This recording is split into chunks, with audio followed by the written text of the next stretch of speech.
Hi everyone, इस chapter के अंदर हम डिटेल में पढ़ने वाले हैं रेस्टफुल एपीआईज के बारे में। तो अभी तक एपीआईज के अंदर हमने पढ़ा है कि हम gate request and post request को कैसे हैंडल करते हैं। इस चैप्टर के अंदर हम एपीआईज को और ज्यादा डिटेल में पढ़ रहे होंगे एंड इनफैक्ट पैच, डिलीट, इस तरीके की रिक्वेस्ट को भी कैसे हैंडल करना है उसके बारे में भी बात करेंगे। अब इन सारी चीजों को हम डिस्कस करेंगे थ्रू रेस्टफुल एपीआईज।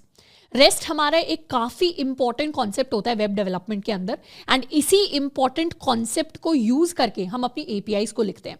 अब वैसे तो रेस्ट हो सकता है एज अ बिगिनर हमें थोड़ा सा कॉम्प्लिकेटेड टॉपिक लगे, बट इस पूरे चैप्टर में हम रेस्टफुल एपीआईज को ही डिस्कस करेंगे।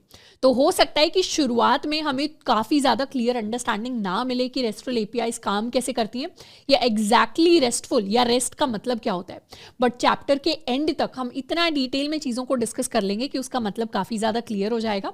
पर अगर एज अ बिगिनर आपको इस टॉपिक को समझने में थोड़ा सा एक्स्ट्रा टाइम भी लगता है तो उसमें कोई परेशानी की बात नहीं है, हम वो टाइम डेफिनेटली डेडिकेट कर सकते हैं। अब हम एक एग्जांपल देख लेते हैं कि इस चैप्टर के अंदर हम एक्चुअली बिल्ड क्या कर रहे होंगे। इस चैप्टर के अंदर हम इस तरीके का एक पेज बिल्ड कर रहे होंगे which is like a Quora type layout. Quora अब हमारा एक प्लेटफॉर्म होता है जिसके ऊपर कोई भी जाकर कुछ भी पोस्ट कर सकता है, लोगों की क्वेरी सॉल्व होती है, या फिर इसको हम ट्विटर जैसा कुछ इमेजिन कर सकते हैं, थ्रेड्स जैसा कुछ इमेजिन कर सकते हैं जहां पर काफी सारे लोगों के पोस्ट हैं। अब हम यहां पर इसे फंक्शनैलिटी वाइज देखना है।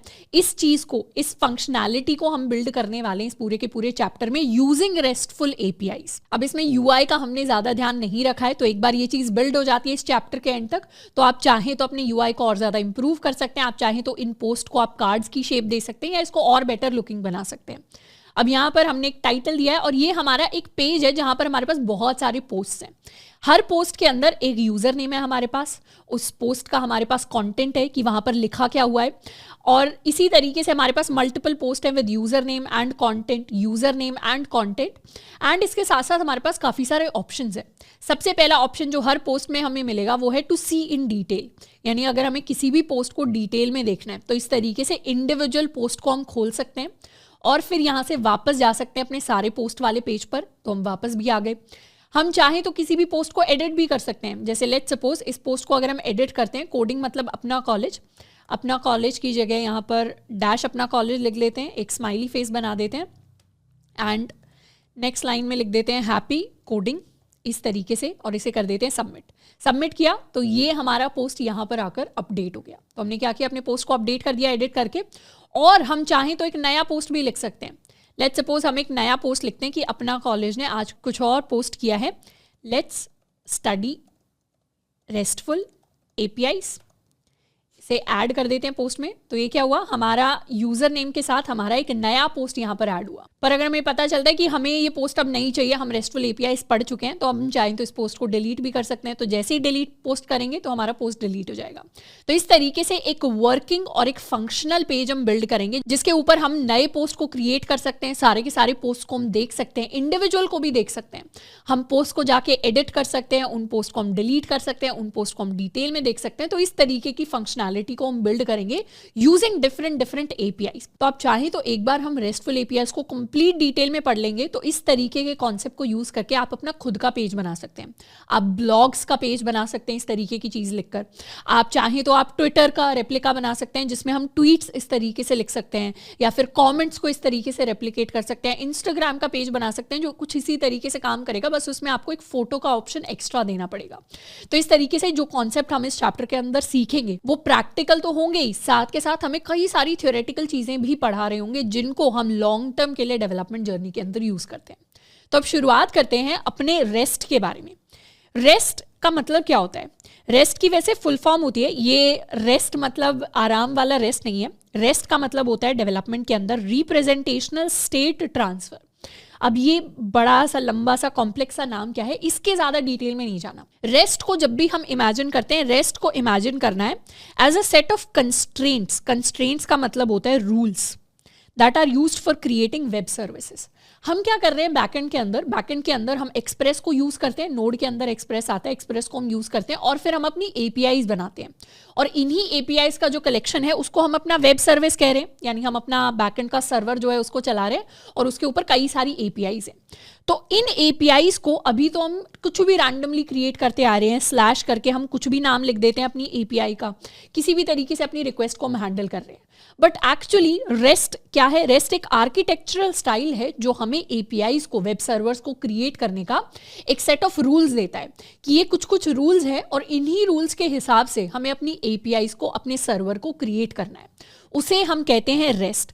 और यहीं से ही हमारे पास एक और टर्म आती है रेस्टफुल एपीआईज।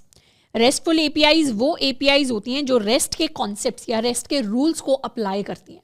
तो हम भी इस पूरे सेक्शन में रेस्टफुल एपीआईज को बिल्ड करेंगे, यानी ऐसी एपीआईज जो हमारी नॉर्मल एपीआईज जैसी ही दिखती हैं पर उसके अंदर थोड़े थोड़े हम रेस्ट के कॉन्सेप्ट्स को अप्लाई करेंगे। अब रेस्ट अलग से कोई टेक्नोलॉजी नहीं है, कोई पैकेज नहीं है जिसको हमें इंस्टॉल करना पड़ेगा, ये बस रूल्स हैं। जैसे हमारे HTML के अंदर रूल्स होते हैं, जैसे हमारे CSS के अंदर रूल्स होते हैं, या जैसे जावास्क्रिप्ट के रूल होते हैं। अब जावास्क्रिप्ट के अंदर जनरली जो हमारी क्लास का नाम है, हमने सीखा है ऊप्स के अंदर कि वो कैपिटल लेटर से स्टार्ट होगा।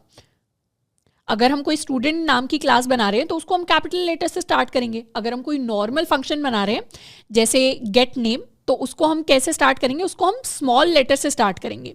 अब ये क्या है? ये कन्वेंशन है, ये एक तरीका है जावास्क्रिप्ट को लिखने का। ऐसा नहीं है कि क्लास का नाम हमने स्मॉल लेटर से स्टार्ट कर दिया या फंक्शन का नाम हमने कैपिटल लेटर से स्टार्ट कर दिया तो कोई एरर आ जाएगा। कोई एरर नहीं आएगा, बट फिर भी एक कन्वेंशन होता है, एक तरीका होता है कोड को लिखने का।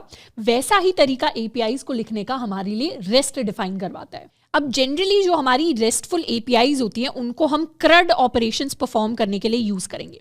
CRUD हमारी टर्म है जो बेसिकली डेटाबेसेस के कॉन्सेप्ट से आती है।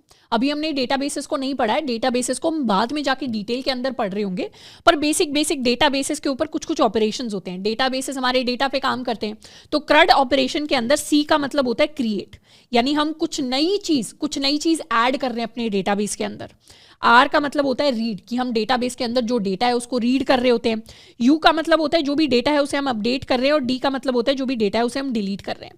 अब जैसे डेटाबेस के ऊपर CRUD ऑपरेशंस होते हैं, इन्हीं ऑपरेशंस को हैंडल करने के लिए हमारी अलग अलग एपीआईज होती हैं। कुछ एपीआई एंड पॉइंट्स ऐसे होते हैं जो नया डेटा ऐड करने के काम आते हैं, कुछ होते हैं जो उस डेटा को व्यू करने के या रीड करने के काम आते हैं, कुछ होते हैं जो हमारे डेटा को अपडेट करने के काम आते हैं, और कुछ एपीआईज ऐसी होती हैं जो हमारे डेटा को डिलीट करने के काम आती हैं। और इन सारी एपीआईज को हम अलग अलग करके लिखते हैं। तो यही CRUD ऑपरेशन, ये 4 ऑपरेशन परफॉर्म करने के लिए हम अपनी रेस्टफुल एपीआईज को यूज कर रहे होंगे। अब अभी तो ये सारी की सारी टर्म्स थोड़ी सी भारी लग रही होंगी, पर एक बार हम इस चैप्टर को कंप्लीट कर लेंगे, एक बार हम चीजों को बिल्ड कर लेंगे तो फंक्शनली हमें क्लियर हो जाएगा कि हमें एक्चुअली बनाना क्या है। अब सबसे पहले तो हम कुछ रेस्टफुल एपीआईज के एग्जांपल्स देखते हैं। ये हमारी ट्विटर एपीआई का डॉक्यूमेंटेशन है कुछ इस तरीके से, और ये ऑफिशियल ट्विटर की एपीआई है। इसमें आप देखेंगे कि ट्विटर की एपीआईज दिखती कैसी हैं। ये जो सारी की सारी ट्विटर की एपीआईज है ये रेस्टफुल एपीआईज ही हैं, मतलब ये रेस्ट के रूल्स के हिसाब से बनी हुई है। यहाँ पर हम एग्जाम्पल ले सकते हैं अपने लेट्स सपोज यूजर वाली एपीआई का। तो ये जो ट्विटर की यूजर वाली एपीआई है, इसमें हम देखेंगे कि हम गेट रिक्वेस्ट /to/users को भेज रहे हैं। ये जो एपीआई है इसका काम होता है कि हमें यूजर्स की इंफॉर्मेशन दे देती है। उसके अलावा अगर हमें किसी स्पेसिफिक यूजर की इंफॉर्मेशन चाहिए तो हम इसी एंड पॉइंट को यूज करेंगे, /to/users ही रहेगा, पर जिस स्पेसिफिक यूजर की हमें इंफॉर्मेशन चाहिए उसकी हमें आईडी पास करनी पड़ेगी। तो उसी एपीआई एंड पॉइंट के साथ में हमने /id लिख दिया। तो इस तरीके से हम सेम चीज को एक्सटेंड कर रहे हैं। उसके अलावा यहां पर अगर हम ट्वीट्स का एग्जाम्पल लें तो सारे ट्वीट्स देखने के लिए हम /to/tweets लिख सकते हैं। अब ये /to का मतलब है कि हम एपीआई का वर्जन 2 यूज कर रहे हैं, तो उस पर ज्यादा ध्यान नहीं देना, पर बेसिकली एक कॉमन राउट है, एक कॉमन पाथ है जिसको हम यूज कर रहे हैं। और अगर हमें किसी स्पेसिफिक ट्वीट को देखना है तो उसके लिए यही सेम पाथ यूज करना है, बस उसमें आईडी ऐड कर देनी है ट्वीट। तो यहाँ पर इवन दो हमें ट्वीट्स को लुकअप करना है, पर हमारी एपीआई का नाम /lookup /view /see /select इस तरीके का कुछ नहीं है, उसमें सिंपली ट्वीट्स का ही नाम है। तो जिस चीज़ को हम क्रिएट करना चाहते हैं, जिस चीज़ को गेट करना चाहते हैं, जिस चीज़ को पोस्ट करना चाहते हैं, डिलीट करना चाहते हैं, उसी चीज़ का नाम हमारी APIs के अंदर लिखा हुआ है। अगर हमें स्पेसेस देखनी है तो हम /spaces लिखेंगे, अगर हमें यूजर्स देखने हैं तो हम /users लिखेंगे। तो इस तरीके से जिस भी चीज़ के ऊपर हम काम कर रहे हैं हम / वही चीज़ लिख रहे हैं। ये हमारे रेस्ट का ही एक रूल होता है। अब रेस्ट को यूज़ करने के लिए एक काफ़ी बढ़िया डॉक्यूमेंटेशन है जिसको मैं आपको रेफर करूंगी। ये एक ब्लॉग पोस्ट है, practices for rest API design, यहाँ बेस्ट प्रैक्टिसेस हैं रेस्ट को यूज़ करने की। एंड आई वुड रेकमेंड कि एक बार हमारा चैप्टर खत्म हो जाता है तो एक बार प्लीज़ जाकर इस लिंक पर जाना है हमें और इसको जाके हमें रीड करना है। इसके अंदर कई सारी चीज़ें हमें मिलेंगी which are related to REST. इसके अंदर एक हमारा बेस्ट प्रैक्टिस ये होती है कि use nouns instead of verbs in and point paths, यानी जो भी रेस्ट को यूज़ करके हम API का पाथ लिखते हैं। API का पाथ क्या होता है हमारे पास, जैसे /something अगर हम लिखते हैं तो ये क्या है, ये हमारे API का पाथ है। अब हमारे जो भी पाथ्स होते हैं, एंड पॉइंट पाथ्स होते हैं, उनके अंदर बेस्ट प्रैक्टिस ये है कि जब भी हम रेस्ट को यूज़ करें हम वर्ब्स ना यूज़ करें। वर्ब्स क्या होते हैं, हमारे एक्शन वर्ड्स, जैसे /c posts, या जब भी हमें ट्वीट्स को देखना है या जब भी हमें यूजर्स की इंफॉर्मेशन देखनी है तो हम वहां पर ये नहीं लिखेंगे C users, हम क्या लिखेंगे, सिर्फ /users लिखेंगे। या अगर हमें डिलीट करना है यूजर्स को तो ऐसा नहीं है, हम लिखेंगे /delete users, हम क्या लिखेंगे, /users ही लिखेंगे, पर वहां पर हम डिलीट रिक्वेस्ट भेज रहे होंगे। HTTP रिक्वेस्ट जो जाएगी वो डिलीट के थ्रू जाएगी। तो इसीलिए जो भी हमारे पाथ्स होते हैं उसके अंदर हमें वर्ब्स को नहीं यूज करना, उसके अंदर हमें नाउन्स को यूज करना है, यानी जो हमारे रिसोर्सेज के नाम है जिसके ऊपर भी हम एक्शन लेना चाहते हैं। जैसे यहाँ एग्जाम्पल भी दिए हुए हैं /articles या /article /id। इस तरीके से हमें अपने APIs के पाथ को बनाना है। अब वैसे तो इस पेज के काफी सारे कॉन्सेप्ट्स को हम अप्लाई करेंगे चैप्टर के अंदर, पर एक बार हम चैप्टर कंप्लीट भी कर लेते हैं तो it will be a really good reading practice कि हम इसको जाकर एक बार पढ़ लें। अब जब भी हम CRUD ऑपरेशंस की बात कर रहे हैं, CRUD ऑपरेशंस के अंदर हमारी काफी सारी HTTP रिक्वेस्ट आ जाती हैं, HTTP वर्ब्स आ जाते हैं। CRUD के अंदर R का मतलब होता है रीड, तो रीड करने के लिए, रीड करने का मतलब होता है रिट्रीव रिसोर्सेस, यानी जो भी चीज़ हम पढ़ना चाहते हैं उसे हमें रिट्रीव करना पड़ेगा, लेकर आना पड़ेगा, तो उसके लिए हम गेट रिक्वेस्ट को यूज़ करते हैं। इसके अलावा पोस्ट रिक्वेस्ट भी हमने पढ़ी हुई है। पोस्ट रिक्वेस्ट का काम होता है to submit new data to the server, यानी कुछ भी नई चीज़ अगर हम क्रिएट करना चाहते हैं तो उसके लिए हम पोस्ट रिक्वेस्ट को यूज़ करेंगे, नया डेटा अपने सर्वर को सबमिट करने के लिए। अगर हमें किसी एग्जिस्टिंग डेटा को कंप्लीटली अपडेट करना है, पूरी तरीके से अपडेट करना है, जो भी डेटा स्टोर्ड है, जैसे फॉर एग्जांपल हमारे पास काफ़ी सारा डेटा हो सकता है, हमारे पास यूज़र की ID हो सकती है, यूज़र का नेम हो सकता है, यूज़र का हमारे पास ईमेल हो सकता है, फ़ोन नंबर हो सकता है। अगर इस पूरे के पूरे डेटा को, सारी चीज़ों को हम अपडेट करना चाहते हैं तो उसके लिए हम पुट रिक्वेस्ट का यूज़ करेंगे। तो पुट रिक्वेस्ट होती है टू अपडेट एग्जिस्टिंग डेटा। फिर हमारे पास एक पैच रिक्वेस्ट भी होती है। पैच का काम होता है to update existing data partially. जैसे लेट्स सपोज किसी यूजर के डेटा में उन्होंने ईमेल गलत एंटर कर दिया तो हम ईमेल को अपडेट करना चाहते हैं, तो उसके लिए हम पैच रिक्वेस्ट को यूज करते हैं। इसके अलावा हमारे पास डिलीट रिक्वेस्ट होती है जो किसी भी डेटा को रिमूव करने के काम आती है। तो जो हमारे CRUD ऑपरेशंस होते हैं उन्हीं को हम इन HTTP वर्ब्स की हेल्प से, गेट और पोस्ट रिक्वेस्ट तो हमें पता ही है कैसे लिखते हैं, पर इन बाकी सारी रिक्वेस्ट को भी हम यूज करना सीखेंगे और देखेंगे कि सारे CRUD ऑपरेशंस परफॉर्म करने के लिए डेटा के ऊपर किस तरीके से हमारी रिक्वेस्ट काम आती है। तो हम इस चैप्टर में एक्चुअली बिल्ड क्या करने वाले हैं, इस चैप्टर के अंदर हम इस तरीके से एक कोरा पोस्ट नाम का एक पेज बनाएंगे जिसके ऊपर काफी सारे पोस्ट हैं। अब शुरुआत में जो हमारी पोस्ट हैं उनके अंदर हम शुरुआत में 2 डिटेल्स रखेंगे। सबसे पहली डिटेल होगी कि हर पोस्ट के लिए उसका यूजर नेम आ जाए, एंड सेकेंड डिटेल होगी कि हर पोस्ट के लिए उसका कॉन्टेंट आ जाए, कि किस व्यक्ति ने पोस्ट किया है और क्या पोस्ट किया है। उसके बाद हम इन पोस्ट के ऊपर अलग अलग फंक्शनैलिटीज ऐड करना स्टार्ट करेंगे। जैसे सबसे पहली फंक्शनैलिटी होगी कि सारे के सारे पोस्ट को हम व्यू कर पाएं, हमें देखना है सारे के सारे पोस्ट के अंदर क्या कंटेंट है, पूरा का पूरा पेज हमारे पास आ जाए। दूसरी फंक्शनैलिटी होगी कि हम इंडिविजुअल पोस्ट को व्यू कर पाएं, कि इंडिविजुअली अगर हमें एक ही पोस्ट का पूरा डेटा देखना है। तीसरी फंक्शनैलिटी हो सकता है हम क्रिएट करेंगे, हम अपने पोस्ट को एडिट करना चाहते हैं। चौथी हो सकता है, एडिट का मतलब अपडेट ही होता है, चौथी हो सकता है कि हम अपने पोस्ट को डिलीट करना चाहते हैं, किसी पर्टिकुलर पोस्ट को। तो इन सारी फंक्शनैलिटीज को बिल्ड करने के लिए हम अपनी रेस्टफुल APIs को लिखने वाले हैं। और इसके साथ साथ एक और टर्म है जिसका हमें पता होना चाहिए, वो टर्म है रिसोर्स। रिसोर्स का मतलब होता है वो चीज जिसके ऊपर हम एक्चुअली अपने CRUD ऑपरेशंस परफॉर्म कर रहे हैं। यानी डेटा के ऊपर तो CRUD ऑपरेशंस परफॉर्म करने हैं, डेटा को डिलीट कर रहे हैं, नया डेटा क्रिएट कर रहे हैं, डेटा को एडिट कर रहे हैं, पर वो डेटा का नाम क्या है। जैसे ट्विटर अगर ट्वीट्स के लिए API लिख रहा है तो वहाँ पर ट्वीट्स क्या हैं? ट्वीट्स हमारे रिसोर्स हैं। ऐसे ही अगर यूज़र्स के लिए हैं एपीआई तो यूज़र्स हमारे रिसोर्स हैं। हमारे लिए रिसोर्स क्या होगा? हमारे लिए रिसोर्स हमारे पोस्ट्स होंगे, क्योंकि हम पोस्ट के डेटा को मैनिपुलेट करने वाले हैं। नए पोस्ट ऐड करेंगे, पोस्ट डिलीट करेंगे, पोस्ट अपडेट करेंगे। तो पोस्ट को डेवलपमेंट की भाषा में या रेस्ट की भाषा में हम रिसोर्सेज कहते हैं कि हम इन रिसोर्सेज के ऊपर काम कर रहे होंगे, इन रिसोर्सेज के ऊपर ऑपरेशंस को परफॉर्म कर रहे होंगे। अब सबसे पहले एक बेसिक लेआउट ले लेते हैं कि हमें कौन कौन सी एपीआईज क्रिएट करनी है। हमारे बैकएंड के पास अपनी फंक्शनैलिटी होनी चाहिए ताकि वो अलग अलग टाइप की रिक्वेस्ट को हैंडल कर सके। तो उसके लिए सबसे पहली एपीआई हमें गेट रिक्वेस्ट को एक्सेप्ट करने के लिए /पोस्ट क्रिएट करेंगे, जिसका काम होगा कि ये गेट करता है सारा का सारा डेटा फॉर ऑल पोस्ट। यानी अगर हमें सारा का सारा डेटा देखना है तो उसके लिए हम इस गेट रिक्वेस्ट को यूज करेंगे।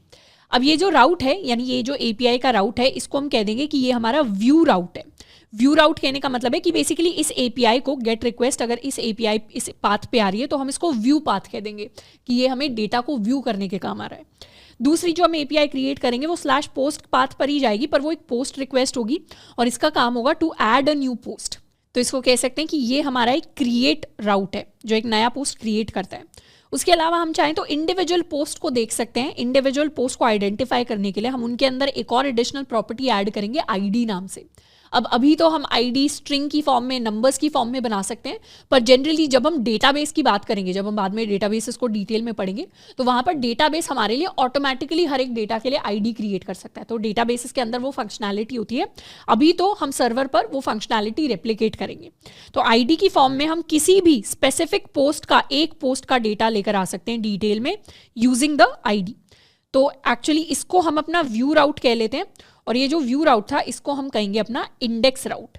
इंडेक्स कहने का मतलब होता है मतलब मेन चीज़, कि सारे के सारे पोस्ट अगर हमें दिखा रहा है तो ये सबसे मेन चीज़ है हमारी वेबसाइट की। अगर ट्विटर के ऊपर सारे के सारे ट्वीट्स हमें अगर एक पेज के ऊपर दिख रहे हैं तो उसको हम कह सकते हैं इंडेक्स, यानी सबसे मेन चीज़ है ये। क्योंकि हम अपने जैसे वेब सर्वर के ऊपर अपनी मेन जावास्क्रिप्ट फाइल को index.js लिखते हैं, तो उसी तरीके से यहाँ पर ये भी हमारी मेन चीज़ होने वाली है। इसके अलावा हम एक पैच रिक्वेस्ट एक्सेप्ट करने के लिए हम एक पाथ बनाएंगे पोस्ट आईडी, जो किसी भी पोस्ट जिसकी आईडी ये है उस पोस्ट को अपडेट करने के काम आएगा। अब क्योंकि हमें किसी भी पोस्ट को कंप्लीटली अपडेट नहीं करना, जैसे यूज़र नेम हो गया, जैसे कुछ और हो गया, वो सारी चीज़ें अपडेट करने की जरूरत नहीं है, हमें सिर्फ कंटेंट अपडेट करना है, तो इसीलिए हम पैच यूज़ कर रहे हैं। नहीं तो हम चाहें तो यहाँ पे पुट रिक्वेस्ट भी लिख सकते हैं, बिल्कुल सेम तरीका होगा चीज़ें लिखने का, बस .put वहाँ पर हमें करना होगा, तो उसकी ज़्यादा टेंशन लेने की जरूरत नहीं है। पुट रिक्वेस्ट भी वैसे ही लिखी जाती है। इसको हम अपना अपडेट राउट कह सकते हैं। और उसके अलावा हमारे पास एक डिलीट रिक्वेस्ट एक्सेप्ट करने का पाथ होगा /post/id, जो इस आईडी के पोस्ट को डिलीट करने का काम करेगा टू डिलीट स्पेसिफिक पोस्ट। इसको हम अपना डिस्ट्रॉय राउट कह देंगे। डिस्ट्रॉय एक्चुअली मैंने खुद से क्रिएट नहीं किया, डिस्ट्रॉय हमारा एक कन्वेंशन होता है कि जैसे जो भी पाथ होते हैं जिनका काम होता है किसी भी रिसोर्स को डिलीट करना, उनको जनरली रेस्ट की भाषा में हम डिस्ट्रॉय पाथ कह देते हैं। तो इन सारी की सारी रेस्टफुल एपीआईज को क्रिएट करके हम अपनी प्रॉपर एप्लीकेशन को बिल्ड करेंगे। अब सबसे पहले अपना कुछ बेसिक लेआउट सेट कर लेते हैं। हमने क्या किया, एक फोल्डर बनाया है रेस्ट क्लास के नाम से और ये अभी खाली है। इसी फोल्डर को VS कोड के अंदर हम खोल लेंगे और नीचे से इस ऑप्शन पे क्लिक करके हम अपना टर्मिनल खोल लेंगे। यहाँ से हमारा टर्मिनल खुलता है VS कोड के अंदर। अब ये टर्मिनल कहाँ पर खुला है? ये टर्मिनल रेस्ट क्लास यानी इसी फोल्डर के अंदर खुला है। मतलब यहाँ पर हम चाहें तो नोड को चेक कर सकते हैं।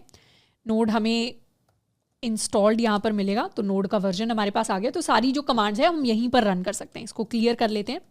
अब हमें क्या करना है, रेस्ट क्लास के अंदर हम कुछ चीज़ें बिल्ड करेंगे। अब सबसे पहले रेस्ट क्लास के अंदर हम npm init कर लेते हैं ताकि हमारे पास अपनी package.json फाइल आ जाए। ये हमने अपनी package.json को क्रिएट कर लिया। यहाँ हम अपना नाम लिख सकते हैं एज ऑथर। ओके, ऑथर की जगह अपना नाम लिख लेते हैं और इसको कर लेते हैं सेव। इसके साथ साथ ये क्लियर कर लेते हैं और यहाँ हम इंस्टॉल कर लेते हैं अपने एक्सप्रेस को। तो सबसे पहले तो हमने एक्सप्रेस को इंस्टॉल कर लिया। इसके साथ साथ हम EJS को भी इंस्टॉल कर लेते हैं और अब हम एक नई फाइल बनाएंगे touch index.js। इस index.js के अंदर अपना बेसिक कोड लिख लेते हैं। तो const express is equal to require express, const app is equal to express को हम एग्जीक्यूट कर देंगे app.listen। हमारा एक पोर्ट हम डिफाइन कर लेते हैं 8080 पोर्ट एंड यहाँ console.log कर लेते हैं लिसनिंग टू पोर्ट 8080, इसको कर लेते हैं सेव।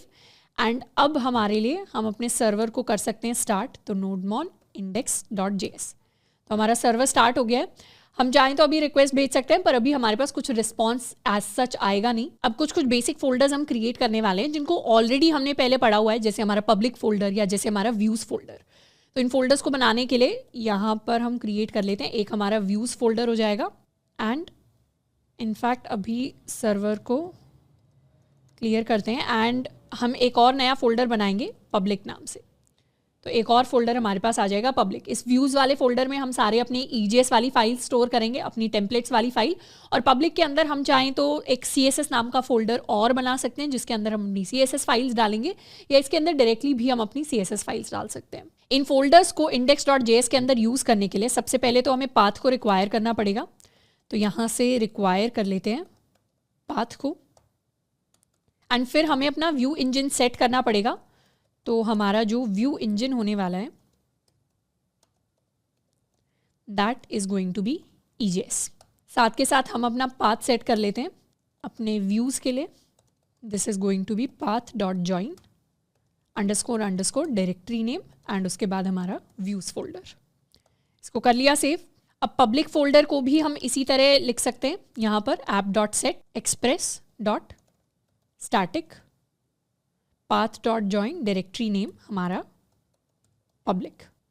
इसके अलावा हमें पता है कि जब भी पोस्ट रिक्वेस्ट से हम अपने फॉर्म से कोई डेटा भेजते हैं या कोई नया डेटा आएगा सर्वर के पास, तो उसे पार्स नहीं कर पाएगा। तो पार्स करने के लिए हमें दोबारा से मिडलवेयर्स को यूज करना पड़ेगा, जिनके हम ऑलरेडी बात कर चुके हैं पुराने वाले चैप्टर में, कि जब भी फ्रंट एंड से या जब भी क्लाइंट साइड से हमारा फॉर्म सबमिट होता है तो उस डेटा को एक्सप्रेस समझ पाए, उसके लिए हमें कुछ चीजें लिखनी पड़ेंगी। यहाँ पर हम लिखते हैं app.use, ताकि सारी की सारी जो API रिक्वेस्ट हैं वो सारे के सारे डेटा को समझ पाए। express.url encoded, और यहाँ हम लिख देंगे एक्सटेंडेड को सेट कर देंगे टू ट्रू।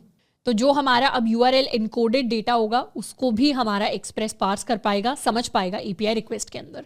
तो अभी के लिए एक बहुत बेसिक पाथ क्रिएट करते हैं API.get, और इसको हम कर देते हैं स्लैश। तो स्लैश पर जब भी आएगा हमारे पास एक रिक्वेस्ट आएगी, उसका हम रिस्पॉन्स भेज सकते हैं। तो उस केस में यहाँ से हम रिस्पॉन्स के अंदर सेंड करेंगे सर्वर वर्किंग वेल, ताकि हमें पता चल जाए सारी चीज़ें जो हमने बेसिक सेटअप किया है वो ठीक से काम कर रहा है। तो ये हमने कुछ बेसिक चीज़ें लिखी हैं यहाँ पर, जिनको हम ऑलरेडी EJS वाले चैप्टर के अंदर पढ़ चुके हैं टेम्पलेटिंग के साथ। ये बस हमने सर्वर को स्टार्ट किया और ये एक बेसिक सा हमने राउट बनाया। इसको क्लियर कर लेते हैं और अपने सर्वर को हम करते हैं स्टार्ट। सर्वर को स्टार्ट किया, अब बेसिक रिक्वेस्ट हम भेज सकते हैं टू लोकल होस्ट 8080/एंटर। तो सर्वर इज वर्किंग वेल। तो हमारा सर्वर अभी सही से काम कर रहा है। और अब हम क्रिएट करने वाले हैं अपनी फर्स्ट API को। अब सबसे पहले API जिसको हम इम्प्लीमेंट करने वाले हैं, ये एक्सेप्ट करेगी गेट रिक्वेस्ट को। इस पाथ के ऊपर end point path is going to be /post, and इसका काम होगा to get data for all the post. तो इसे हम एक इंडेक्स राउट कहेंगे। अब क्योंकि हमारे पास कोई भी पोस्ट का डेटा नहीं है, मतलब हमारे पास डेटा बेसिस नहीं है जिसके अंदर हम सारे के सारे पोस्ट की यूजर नेम, कंटेंट, सारी की सारी चीज़ों की इन्फॉर्मेशन स्टोर करा सकें, तो उसे रेप्लिकेट करने के लिए सर्वर साइड पर हम क्या करेंगे, हम एक एरे क्रिएट कर लेंगे जो हमारे पोस्ट के सारे डेटा को स्टोर कराता है। तो हम एक कॉन्स्टेंट एरे बना सकते हैं, या हम एक अभी के लिए वेरिएबल एरे बना लेंगे जिसको हम नाम देंगे पोस्ट्स। यहाँ पर अगर हम इसे कांस्टेंट बनाते हैं तो उसमें एक प्रॉब्लम आएगी बाद में जब हम डेटा डिलीट करने की कोशिश करेंगे, क्योंकि अगर इसको हमने कांस्टेंट बना दिया तो उसके बाद हम पोस्ट को डिलीट नहीं कर पाएंगे। तो हम तो चाहते हैं पोस्ट को हम डिलीट भी कर पाए, जैसे डेटाबेस से हम डेटा को डिलीट कर पाते हैं। तो इसीलिए हमें इसे एक वेरिएबल टाइप का एरे बनाना है, और एरे के अंदर हम अलग अलग पोस्ट का डेटा स्टोर करेंगे। पोस्ट के डेटा में अभी के लिए 2 चीज़ें स्टोर कराएंगे। एक होने वाला है हमारा यूज़र नेम। तो यूज़र नेम में सबसे पहले हम स्टोर करा लेते हैं अपना कॉलेज, एंड उसके बाद पोस्ट का, हर एक पोस्ट के अंदर अपना एक कंटेंट होगा।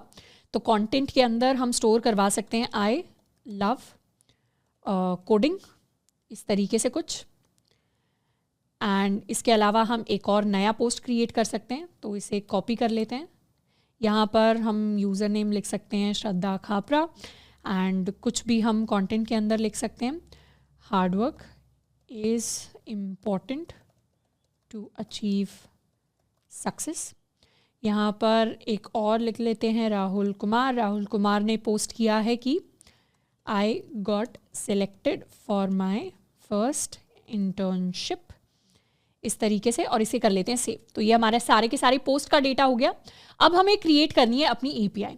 अब एपीआई के लिए हमें इस स्लैश की ज़रूरत नहीं है। हमने क्या किया है, यहाँ पर सिर्फ एक स्लैश पोस्ट क्रिएट किया है।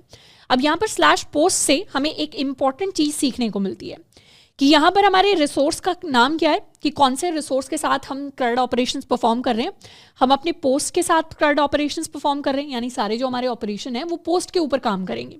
तो इसीलिए हमने अपनी एपीआई को जो नाम दिया है वो स्लैश पोस्ट दिया है। हमने ये नहीं दिया स्लैश व्यू पोस्ट या स्लैश ऑल पोस्ट, इस तरीके का नाम नहीं दिया। हमने एक जनरल फॉर्मूला फॉलो किया है जिसको हमने ट्वीट्स एपीआई के अंदर देखा, जिसको हमने डॉक्यूमेंटेशन के अंदर देखा। वो है कि जो भी रिसोर्स का नाम है स्लैश करके रिसोर्स का नाम ही लिख दो। तो ये भी रेस्ट को इम्प्लीमेंट करने का एक तरीका है। अब रेस्ट को जरूरी नहीं है कि जिस तरीके से हम इम्प्लीमेंट करेंगे ये इम्प्लीमेंटेशन एक ही तरीके की हो सकती है। अलग अलग डेवलपर्स रेस्ट को अलग अलग तरीके से इम्प्लीमेंट कर सकते हैं, पर जो इम्प्लीमेंटेशन हम करेंगे वो भी रेस्ट की एक वैलिड इम्प्लीमेंटेशन है। तो हम भी अच्छी रेस्टफुल एपीआईज को क्रिएट कर रहे हैं, और वो हमें यहीं से दिख रहा है कि पोस्ट क्या है। पोस्ट हमारा इंग्लिश के अंदर नाउन है, वर्ब नहीं है। वर्ब होता तो उसमें व्यू होता या शो होता या सी होता, इस तरीके का कुछ एक्शन वर्ड होता। हमारे पास कोई एक्शन वर्ड नहीं है, हमने सिंपली अपने नाउन का नाम लिख दिया यहाँ पे। तो ये एक रेस्टफुल एपीआई है। तो इसे क्रिएट करने के लिए गेट रिक्वेस्ट के अंदर हम लिख देते हैं स्लैश पोस्ट, एंड अभी के लिए यहाँ से हम रिस्पॉन्स डॉट सेंड कर देंगे सर्वर वर्किंग वेल। इसको कर लेते हैं सेव, एंड यहाँ पे रिक्वेस्ट भेजेंगे। अब स्लैश पोस्ट को एंटर किया तो सर्वर वर्किंग वेल आ रहा है। अब हमें क्या करना है, ये सारे के सारे पोस्ट का डेटा हमें भेजना है। तो इस डेटा को भेजने की बजाय हम रेंडर करवा देंगे। तो रेंडर करवाने के लिए व्यूज़ के अंदर हम एक फाइल बना लेते हैं index.ejs नाम से। तो ये हमारी index.ejs फाइल होगी, क्योंकि हमारा इंडेक्स वाला राउट है तो नेमिंग हम उसी हिसाब से रखेंगे कि जो भी हम टेम्पलेट बना रहे हैं उसको हम इंडेक्स नाम ही दे देंगे, ताकि हमारे लिए ट्रैक करना चीज़ों को ईजी हो। एंड जनरली क्योंकि हमारी सारे के सारे पोस्ट को डिस्प्ले करा रही है, तो ये हमारी मेन टेम्पलेट फाइल है, ये हमारी मेन HTML फाइल बनेगी। इसको हम नाम दे देते हैं ऑल पोस्ट। यहाँ हम एक हेडिंग डाल सकते हैं H1, जिसके अंदर हम लिख देंगे कोरा पोस्ट। कोरा पोस्ट के अंदर हमारे पास डिफरेंट पोस्ट का डेटा आ रहा होगा। अब index.js से हम यहाँ रेंडर करवा देंगे अपनी इस फाइल को, जिस फाइल का नाम है index.ejs। इसको कर लेते हैं सेव। index.ejs के अंदर अभी कुछ नहीं लिखा, अभी सिर्फ कोरा पोस्ट हमने लिखा है, ज़्यादा कुछ नहीं किया। index.js के अंदर ये हमने राउट क्रिएट किया है जो इस फाइल को रेंडर करा रहा है। दोबारा से अब यहाँ पे रिक्वेस्ट डालेंगे तो इस बार कोरा पोस्ट लिखा हुआ आ गया। अब इस पूरे पेज के ऊपर हमारा पूरा डेटा होना चाहिए। तो डेटा होना चाहिए तो साथ में हम भेज देंगे अपने सारे के सारे पोस्ट को। पोस्ट क्या है हमारे लिए, हमारा एरे है जिसको हमने यहाँ पे क्रिएट किया था। इसी एरे को हम index.ejs के अंदर यूज़ करेंगे। अब अपने एरे को यूज़ करने के लिए हम एक फॉर लूप लगा सकते हैं पोस्ट ऑफ पोस्ट, यानी जिसके अंदर एक एक करके हम एक इंडिविजुअल पोस्ट के ऊपर जाएंगे और इसके अंदर हम अपने पोस्ट के डेटा को यूज़ करेंगे। तो सबसे पहले तो इन लाइंस को कर लेते हैं कॉपी यहाँ से, एंड यहाँ पर अपने EJS का टेम्पलेट यूज़ करते हैं। हमें पता है कि जब भी फॉर लूप हमें लिखना होता है या JS का इफ़ वाला लॉजिक लिखना होता है, तो लूपिंग के लिए हम ये वाला सिंटैक्स फॉलो करते हैं EJS का। हम लिखते हैं less than percentage and percentage greater than. तो यही सेम फॉर्मेट हम यहाँ पर फॉलो करेंगे। इसको कर लिया कॉपी, इसको कर लिया पेस्ट, सेव कर लिया। अब हर एक पोस्ट के लिए हम एक डिव बना लेंगे। हर इंडिविजुअल डिव के अंदर हमारे पूरे के पूरे पोस्ट का डेटा आने वाला है। पोस्ट के डेटा में हम अपनी एक H3 हेडिंग क्रिएट कर सकते हैं जिसमें हम यूज़र नेम लिखेंगे। तो यूज़र नेम को लिखने के लिए हम @ लिख देते हैं और फिर हमें यूज़र नेम को प्रिंट करवाना है। Less than percentage equal to, यहाँ पर लिख देंगे post dot user name and percentage greater than. तो ये क्या हो गया, ये हमारा टेम्पलेटिंग का फॉर्मेट हो गया जिसमें वैल्यू आ जाएगी और यहाँ पर हम पोस्ट का यूज़र नेम प्रिंट करवा रहे हैं। ऐसे ही हम चाहें तो यहाँ पर एक H4 क्रिएट कर सकते हैं जहाँ हम पोस्ट का कंटेंट लिखेंगे। तो पोस्ट का कंटेंट प्रिंट करवाने के लिए हम लिख सकते हैं पोस्ट डॉट कंटेंट। इसको कर लेते हैं सेव। सेव किया। अब यहाँ पर जाके रिफ्रेश करेंगे तो इस बार पोस्ट का डेटा हमारे पास आ रहा है। ये हमारा यूज़र नेम हो गया, ये उसका कंटेंट हो गया। ये हमारा यूज़र नेम हो गया, ये उसका कंटेंट हो गया। ये दोबारा से हमारा यूज़र नेम हो गया, ये उसका कंटेंट हो गया। अभी तो कंटेंट बहुत कम है पर हम चाहे तो बहुत सारा कंटेंट ऐड कर सकते हैं अभी तो, क्योंकि हमने सिंपल सा एरे बनाया है। ये @ इसे थोड़ा सा हम जूम इन कर लेते हैं और ये @ और यूज़र नेम के बीच में हम स्पेस को यहाँ पे हटा देते हैं। सेव किया, रिफ्रेश किया तो इस तरीके से हमारा पोस्ट दिखाई देगा। इसके अंदर हम चाहें तो थोड़ी बहुत स्टाइलिंग ऐड कर सकते हैं।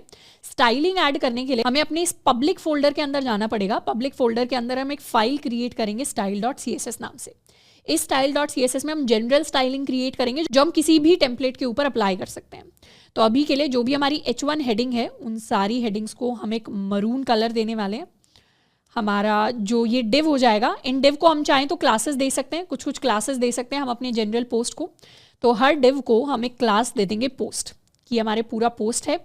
यूज़र नेम को हम एक क्लास देने वाले हैं यूज़र नेम, ऐसे सिर्फ यूज़र भी कह सकते हैं, यूज़र क्लास।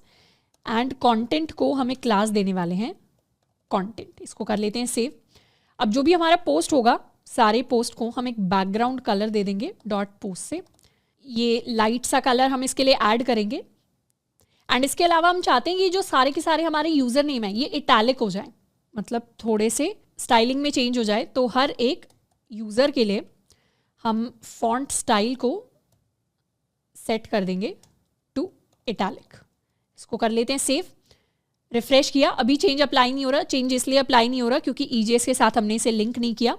लिंक करने के लिए हम यहाँ लिख सकते हैं link relation is equal to style sheet and href is equal to /style.css। इसको कर लेते हैं सेव एंड रिफ्रेश।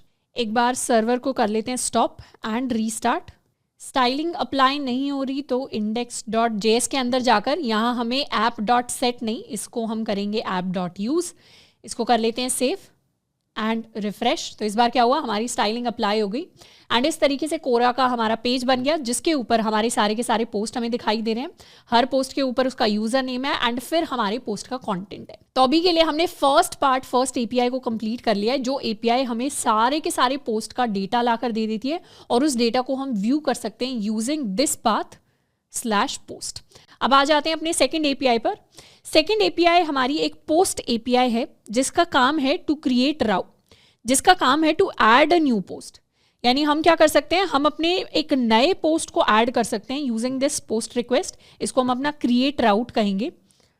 अब हमें रिक्वेस्ट भेजनी है /post पर। जैसे ही हम /post पर रिक्वेस्ट भेजेंगे ये क्या करेगा, हमारे लिए एक नया पोस्ट ऐड करेगा।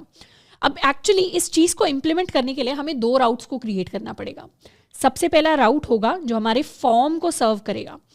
अगर हमें एक नया पोस्ट ऐड करना है तो उसके लिए सबसे पहले तो हमें बताना पड़ेगा कि कौन सा यूजर है जो उस पोस्ट को पोस्ट करेगा एंड उस पोस्ट का कंटेंट क्या होने वाला है। तो ये सारी की सारी इन्फॉर्मेशन हम एक फॉर्म की फॉर्म में लेंगे। यानी हम एक फॉर्म क्रिएट करेंगे जिस फॉर्म का काम होगा कि ये नई इन्फॉर्मेशन लेता है हमसे और उस नई इन्फॉर्मेशन को बैकएंड पर भेजता है। और जैसे ही ये उस इन्फॉर्मेशन को बैकएंड पे भेजेगा उसके बाद हम इस फॉर्म से एक पोस्ट रिक्वेस्ट एक्सेप्ट करेंगे और वो पोस्ट रिक्वेस्ट हमारे लिए उस नए पोस्ट को, न्यू पोस्ट को ऐड कर देगा टू आवर डेटाबेस। तो अभी डेटाबेस नहीं है तो उस नए पोस्ट को हमारे एरे के अंदर ऐड कर देगा। आई होप हमें फ्लो समझ में आया है। हमारे ये 2 स्टेप फ्लो होने वाला है जिसमें हम एक बटन बना लेंगे जिसका काम होगा कि उस बटन को यूज करके हम एक नया पोस्ट क्रिएट कर सकते हैं। और जैसे ही उस बटन पे क्लिक करेंगे सबसे पहले हमारे लिए एक फॉर्म खुलेगा।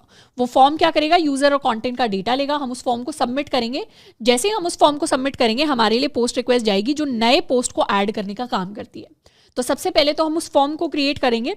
इस फॉर्म को क्रिएट करने के लिए हम एक गेट रिक्वेस्ट भेजेंगे अपने /post/new पर। तो एक चीज नोटिस करेंगे कि REST APIs को लिखते टाइम हमारा /post हमेशा कॉमन है। हमें क्योंकि एक नया पोस्ट क्रिएट करने के लिए एक अलग API रिक्वेस्ट भेजनी है तो ये हमारी गेट रिक्वेस्ट होगी। गेट रिक्वेस्ट इस पाथ के ऊपर रिक्वेस्ट भेजेगी /post/new और ये क्या करेगा, नया पोस्ट क्रिएट करने के लिए हमें एक फॉर्म वापस ला कर देगा। तो इस API को लिखने के लिए हम index.js के अंदर लिख सकते हैं app.get और पाथ है हमारा /posts/new और यहाँ से एक हमारे पास रिक्वेस्ट आएगी, एक हमारे पास रिस्पॉन्स आएगा एंड इसका काम है टू रेंडर समथिंग। यानी ये हमारे लिए फॉर्म रेंडर करेगा, response.render। और फॉर्म रेंडर करने से पहले हमें फॉर्म को बनाना भी पड़ेगा। तो फॉर्म को हम बनाएंगे अपने व्यूज़ के अंदर। व्यूज़ के अंदर हम एक और नया व्यू क्रिएट करेंगे new.ejs करके। new.ejs क्या करेगा, new.ejs हमारा एक नया व्यू होगा जिसका काम है to add a new post. तो क्रिएट न्यू पोस्ट, हम इसे टाइटल दे देते हैं न्यू पोस्ट और इसके अंदर हम एक फॉर्म क्रिएट करेंगे। फॉर्म के अंदर हम सबसे पहला अपना इनपुट लेंगे, इसे नाम दे देते हैं place holder enter user name and इसे हम नेम भी दे देते हैं यूज़र नेम। इस फॉर्म के अंदर हम एक साथ के साथ टेक्स्ट एरिया क्रिएट करेंगे। टेक्स्ट एरिया इसलिए क्रिएट कर रहे हैं, चाहे तो इनपुट एक और क्रिएट कर सकते हैं, बट टेक्स्ट एरिया जनरली थोड़ा सा बड़ा हो जाएगा जिसके अंदर ज़्यादा कंटेंट हम लिख सकते हैं, तो इसीलिए टेक्स्ट एरिया क्रिएट कर रहे हैं। इसके अंदर प्लेस होल्डर लिखेंगे राइट योर पोस्ट एंड इसे हम नाम दे देंगे name is equal to content. तो हम वही सेम नाम देने वाले हैं जिनको हम बैकएंड के अंदर एपीआईज के अंदर रेफर कर पाएंगे, यानी इसको भी अगर हमने यूजर नेम एंड कंटेंट दिया है तो यहाँ पर भी वही नाम हम देने की कोशिश करेंगे। और लास्ट में हम एक सबमिट बटन बना सकते हैं जिसका काम होगा टू सबमिट द फॉर्म, जैसे कह सकते हैं सबमिट पोस्ट। एंड फॉर्म के अंदर हम मेथड लिखेंगे। फॉर्म का काम क्या है, जैसे ही ये फॉर्म फिल हो जाएगा वैसे ही इस फॉर्म को एक पोस्ट रिक्वेस्ट भेजनी है। किसे पोस्ट रिक्वेस्ट भेजेगा, या अभी के लिए ये मेथड एक्शन वगैरह ये सारी चीज़ें हटा देते हैं। अभी के लिए देखते हैं कि ये फॉर्म हमारा रेंडर हो रहे हैं। हमने फॉर्म कहाँ पर क्रिएट किया है, फॉर्म क्रिएट करने के लिए गेट रिक्वेस्ट आएगी /post/new पर। जैसे इस पाथ पे रिक्वेस्ट आएगी हमारे लिए फॉर्म रेंडर हो जाएगा। फॉर्म के लिए रेंडर करा देते हैं new.ejs को। new.ejs के अंदर हमें कुछ साथ में पास करने की ज़रूरत है नहीं और ये new.ejs हमारे पास आ जाएगा। तो फॉर्म को चेक करने के लिए हम जा सकते हैं to local host 8080/post/new, enter किया तो हमारे लिए फॉर्म आ गया। अब इस फॉर्म को थोड़ा सा और बेहतर कर लेते हैं। इनपुट के बाद हम एक नेक्स्ट लाइन क्रिएट कर देंगे, रिफ्रेश किया। इनफैक्ट हम चाहें तो एक और नेक्स्ट लाइन क्रिएट कर सकते हैं और बटन को भी नेक्स्ट लाइन में। तो इस तरीके से हमारा फॉर्म आ जाएगा जिसमें हम अपना नाम एंटर कर सकते हैं। लेट्स सपोज हमने नाम एंटर किया अपना कॉलेज, हमने लिखा ABCD और हमने किया सबमिट पोस्ट। सबमिट पोस्ट करने से अभी तो क्या हो रहा है, बाय डिफॉल्ट एक गेट रिक्वेस्ट जा रही है। गेट रिक्वेस्ट कैसे जा रही है, ये पूरा का पूरा हमें क्वेरी स्ट्रिंग के अंदर सारी इन्फॉर्मेशन दिखाई दे रही है, पर हमें गेट नहीं, हमें तो पोस्ट रिक्वेस्ट चाहिए। हम चाहते हैं जैसे ही इस पाथ पे रिक्वेस्ट जाए हमारा फॉर्म आ जाए, वो तो हो गया। अब हम चाहते हैं जैसे ही फॉर्म सबमिट हो वो इस पाथ के ऊपर रिक्वेस्ट भेजे। कैसी रिक्वेस्ट भेजे, पोस्ट रिक्वेस्ट भेजे जिसका काम हो to add the new post. तो उसके लिए हम एक नया पाथ क्रिएट कर लेते हैं app.post। app.post का काम है कि ये /post पर एक नई पोस्ट रिक्वेस्ट एक्सेप्ट करेगा। इसके अंदर हमारा रिक्वेस्ट एंड रिस्पॉन्स आएगा एंड जो भी रिस्पॉन्स आएगा अभी के लिए console.log करवा देंगे अपने रिक्वेस्ट को या request.body को। हम console.log करवाने वाले request.body को क्यों, क्योंकि गेट रिक्वेस्ट में तो रिक्वेस्ट के पैरामीटर्स के अंदर, क्वेरी के अंदर हमारी इंफॉर्मेशन आती है, पर पोस्ट रिक्वेस्ट में रिक्वेस्ट की बॉडी के अंदर हमारी इंफॉर्मेशन आती है, इसीलिए हम रिक्वेस्ट की बॉडी को प्रिंट करवा रहे हैं। और यहाँ से रिस्पॉन्स हम एक सेंड कर देंगे पोस्ट रिक्वेस्ट वर्किंग। इसको कर लेते हैं सेव। और हमारे ये जो फॉर्म है new.ejs वाला, इसके अंदर हम अपना मेथड डिफाइन कर देते हैं कि हम पोस्ट रिक्वेस्ट भेजना चाहते हैं, किसको भेजना चाहते हैं। उसके लिए एक्शन डिफाइन कर लेते हैं कि हम /post को एक पोस्ट रिक्वेस्ट भेजना चाहते हैं। इसको कर लिया रिफ्रेश, तो हम अपना कॉलेज के अंदर लिखेंगे हेलो वर्ल्ड। को सबमिट कर दिया। जैसे सबमिट कर दिया अब हमें दिखाई दे रहे हैं post request working, post request working. और साथ के साथ हमारा जो टर्मिनल है उसके अंदर हमारा request.body प्रिंट हो गई है। रिक्वेस्ट की बॉडी में क्या क्या है, रिक्वेस्ट की बॉडी में हमारे पास यूजर नेम आ गया और रिक्वेस्ट की बॉडी में हमारे पास कंटेंट आ गया। अब यही यूजर नेम और कंटेंट को हमें क्या करना है, अपने index.js के अंदर इस पोस्ट वाले एरे के अंदर ऐड करना है in the form of a new post. तो हमने एक फॉर्म बनाया, ये वाला हमारा फॉर्म। इस फॉर्म से हम एक पोस्ट रिक्वेस्ट भेज रहे हैं। जैसे इसको सबमिट कर रहे हैं तो हमारी पोस्ट रिक्वेस्ट तो काम कर ही रही है, साथ के साथ हमारे पास फॉर्म का डेटा आ गया। अब इस डेटा को हम ऐड करवाएंगे अपने पोस्ट वाले एरे के अंदर। पोस्ट वाले एरे के अंदर कहाँ पर ऐड करवाएंगे, इसी मेथड के अंदर, इसी कॉल बैक के अंदर ऐड करवाएंगे। request.body से सबसे पहले तो हम यूजर नेम और कंटेंट निकाल लेते हैं, डीस्ट्रक्चर करके user name and content is equal to request.body। इसको सेव कर लिया। अब इससे एक नया पोस्ट हम क्रिएट करेंगे। तो हमारा जो पोस्ट वाला एरे है उसके अंदर हम पुश करने वाले हैं न्यू, या इसे कह देते हैं कि उसके अंदर हम एक ऑब्जेक्ट पुश करने वाले हैं।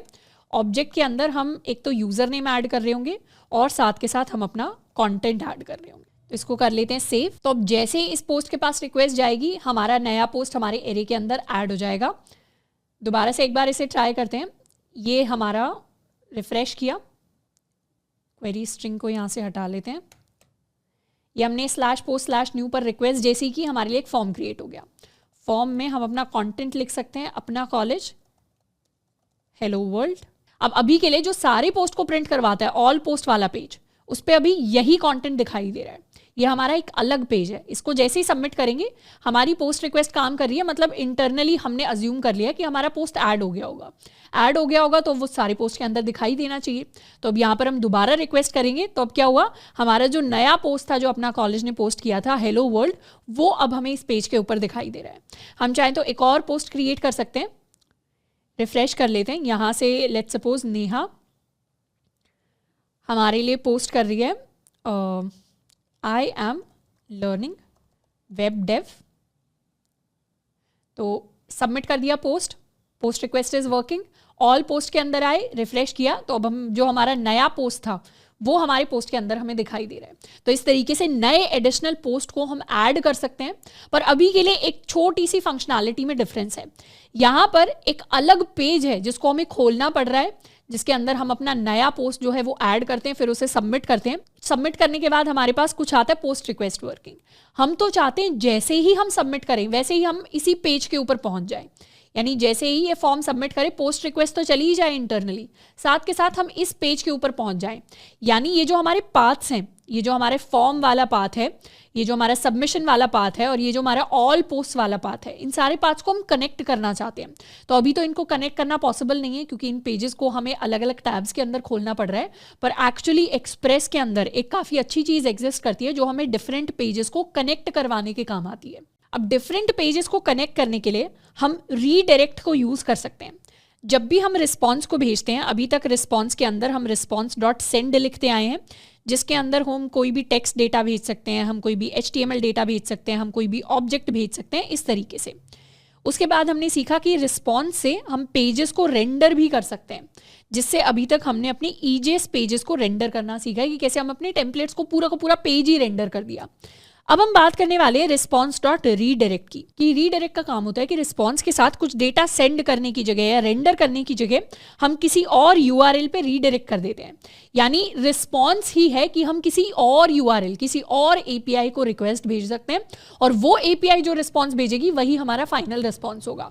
तो एक तरीके से जो भी हमारा रिस्पॉन्स है उसे हम रीडायरेक्ट कर सकते हैं टू सम अदर URL। हम चाहें तो response.redirect को हम डिटेल में पढ़ सकते हैं। हमारा जो एक्सप्रेस का डॉक्यूमेंटेशन है, रिस्पॉन्स के लिए हमारे पास response.redirect होता है। response.redirect में हम अपना पाथ पास करते हैं, तो redirects to the URL derived from the specified path with a specified status। यानी जब भी रीडायरेक्शन होता है एक स्टेटस आता है। स्टेटस जनरली हमारे जो स्टेटस 3 से स्टार्ट होते हैं वो हमारे रीडायरेक्ट होने के स्टेटस होते हैं। जैसे हमारा स्टेटस कोड 200 का मतलब होता है ओके, जो 5 से स्टार्ट होते हैं उसका मतलब सर्वर के अंदर इंटरनली कोई एरर है, तो जो 3 से स्टार्ट हो रहे हैं उसमें मतलब रिस्पॉन्स ने कुछ रीडायरेक्ट किया है। और बाय डिफॉल्ट हमारा जो response.redirect ये फंक्शन है, ये 302 यानी ये वाला स्टेटस इसे रिटर्न करता है। तो response.redirect को यूज़ करने के लिए हम सिंपली ये लिखते हैं और उसके अंदर अपना API पाथ लिख देते हैं। तो इसे एक बार ट्राई करते हैं। हम क्या करेंगे, जैसे ही हमने /post/new को रिक्वेस्ट भेजी, उससे क्या हुआ, हमारा फॉर्म आ गया। जैसे ही फॉर्म सबमिट हुआ तो हम यहाँ आ गए। फॉर्म सबमिट हुआ तो फॉर्म का डेटा हमारे पास आ गया, हमने नया पोस्ट क्रिएट कर लिया। नया पोस्ट जैसे ही क्रिएट करेंगे हम चाहते हैं अब पूरे पोस्ट, सारे के सारे पोस्ट डिस्प्ले हो जाएं। तो response.redirect हम यहाँ पर लिख सकते हैं और हम इस अपनी शुरुआत वाली गेट API पर रीडायरेक्ट कर देंगे। तो इसे लिख देंगे /post और बाय डिफॉल्ट ये रीडायरेक्ट किस पर करेगा, बाय डिफॉल्ट गेट रिक्वेस्ट ही भेजेगा हमारे /post पर। इसको कर लेते हैं सेव। अब दोबारा से हम अपना पोस्ट खोलेंगे। यहाँ पर हम लेट्स सपोज अपना कॉलेज ने दोबारा से क्या किया, हेलो वर्ल्ड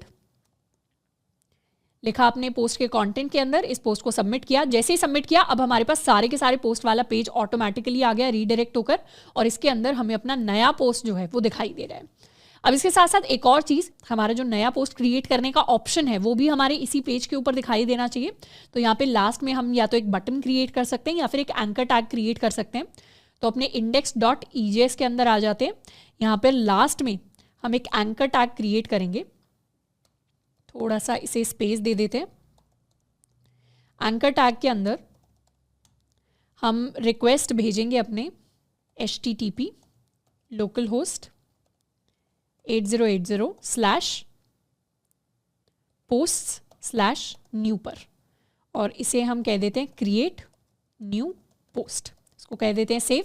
तो जैसे ही ये एंकर टैग पर क्लिक होगा वैसे ही हम कहाँ पर रीडायरेक्ट हो जाएंगे, post/new पर। जैसे ही post/new पर जाएंगे तो हमारे लिए क्या आ जाएगा, हमारे लिए हमारा फॉर्म आ जाएगा। जैसे ही फॉर्म सबमिट होगा नया पोस्ट ऐड हो जाएगा। अब एक बार ये पूरी फंक्शनैलिटी को समराइज कर लेते हैं। हमने क्या किया, /post पे रिक्वेस्ट भेजी, जैसे ही रिक्वेस्ट भेजी ये पेज हमारे लिए प्रिंट हो गया। इस पेज के अंदर क्या क्या ऑप्शन है, रिफ्रेश कर लिया, ये पेज है। इस पेज के अंदर हमारे सारे पोस्ट हमें दिखाई दे रहे हैं, साथ के साथ हम नया पोस्ट क्रिएट कर सकते हैं। जैसे ही नया पोस्ट क्रिएट करने के लिए क्लिक करेंगे हमारे लिए हमारा फॉर्म आ जाएगा। जैसे ही फॉर्म आ जाएगा, फॉर्म के अंदर हम अपना नया पोस्ट क्रिएट कर सकते हैं, हेलो Node.js, और इसको कर देते हैं सबमिट। जैसे ही सबमिट करेंगे हमारे लिए दोबारा से सेम पेज आएगा, पर इस बार हमारा नया पोस्ट उसके साथ में हमारे लिए प्रिंट होकर आ रहा है। तो इस तरीके से हमने काफ़ी सारी चीज़ों को जोड़ दिया है। फंक्शनैलिटी हमारी क्या रही, फंक्शनैलिटी हमारी ये है अभी कि हम सबसे पहले तो व्यू कर सकते हैं ऑल पोस्ट को। ऑल पोस्ट से हम एक नया पोस्ट क्रिएट कर सकते हैं।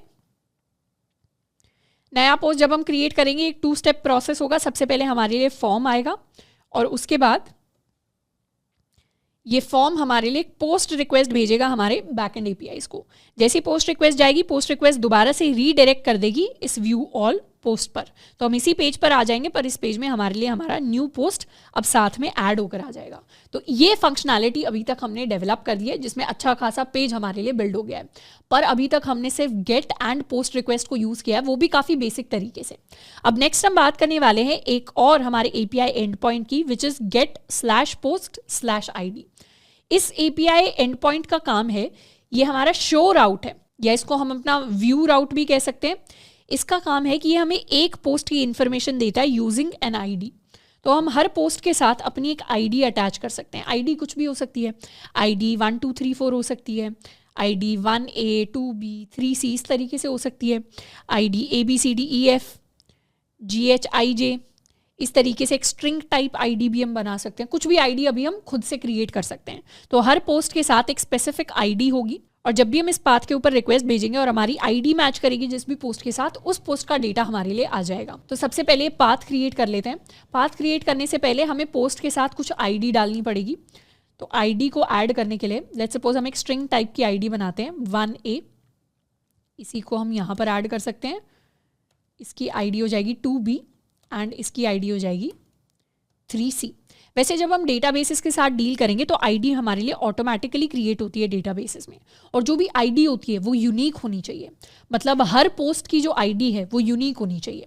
हर पोस्ट में यूज़र नेम सेम हो सकता है। जैसे हमारे ये जो पोस्ट है इसके अंदर अपना कॉलेज ने ही क्या किया है, अपना कॉलेज ने ही 3 पोस्ट किए हैं यहाँ पर हर पोस्ट की आईडी यूनिक होगी, जिससे अलग अलग पोस्ट के लिए अलग अलग इन्फॉर्मेशन हम रिट्रीव कर सकें।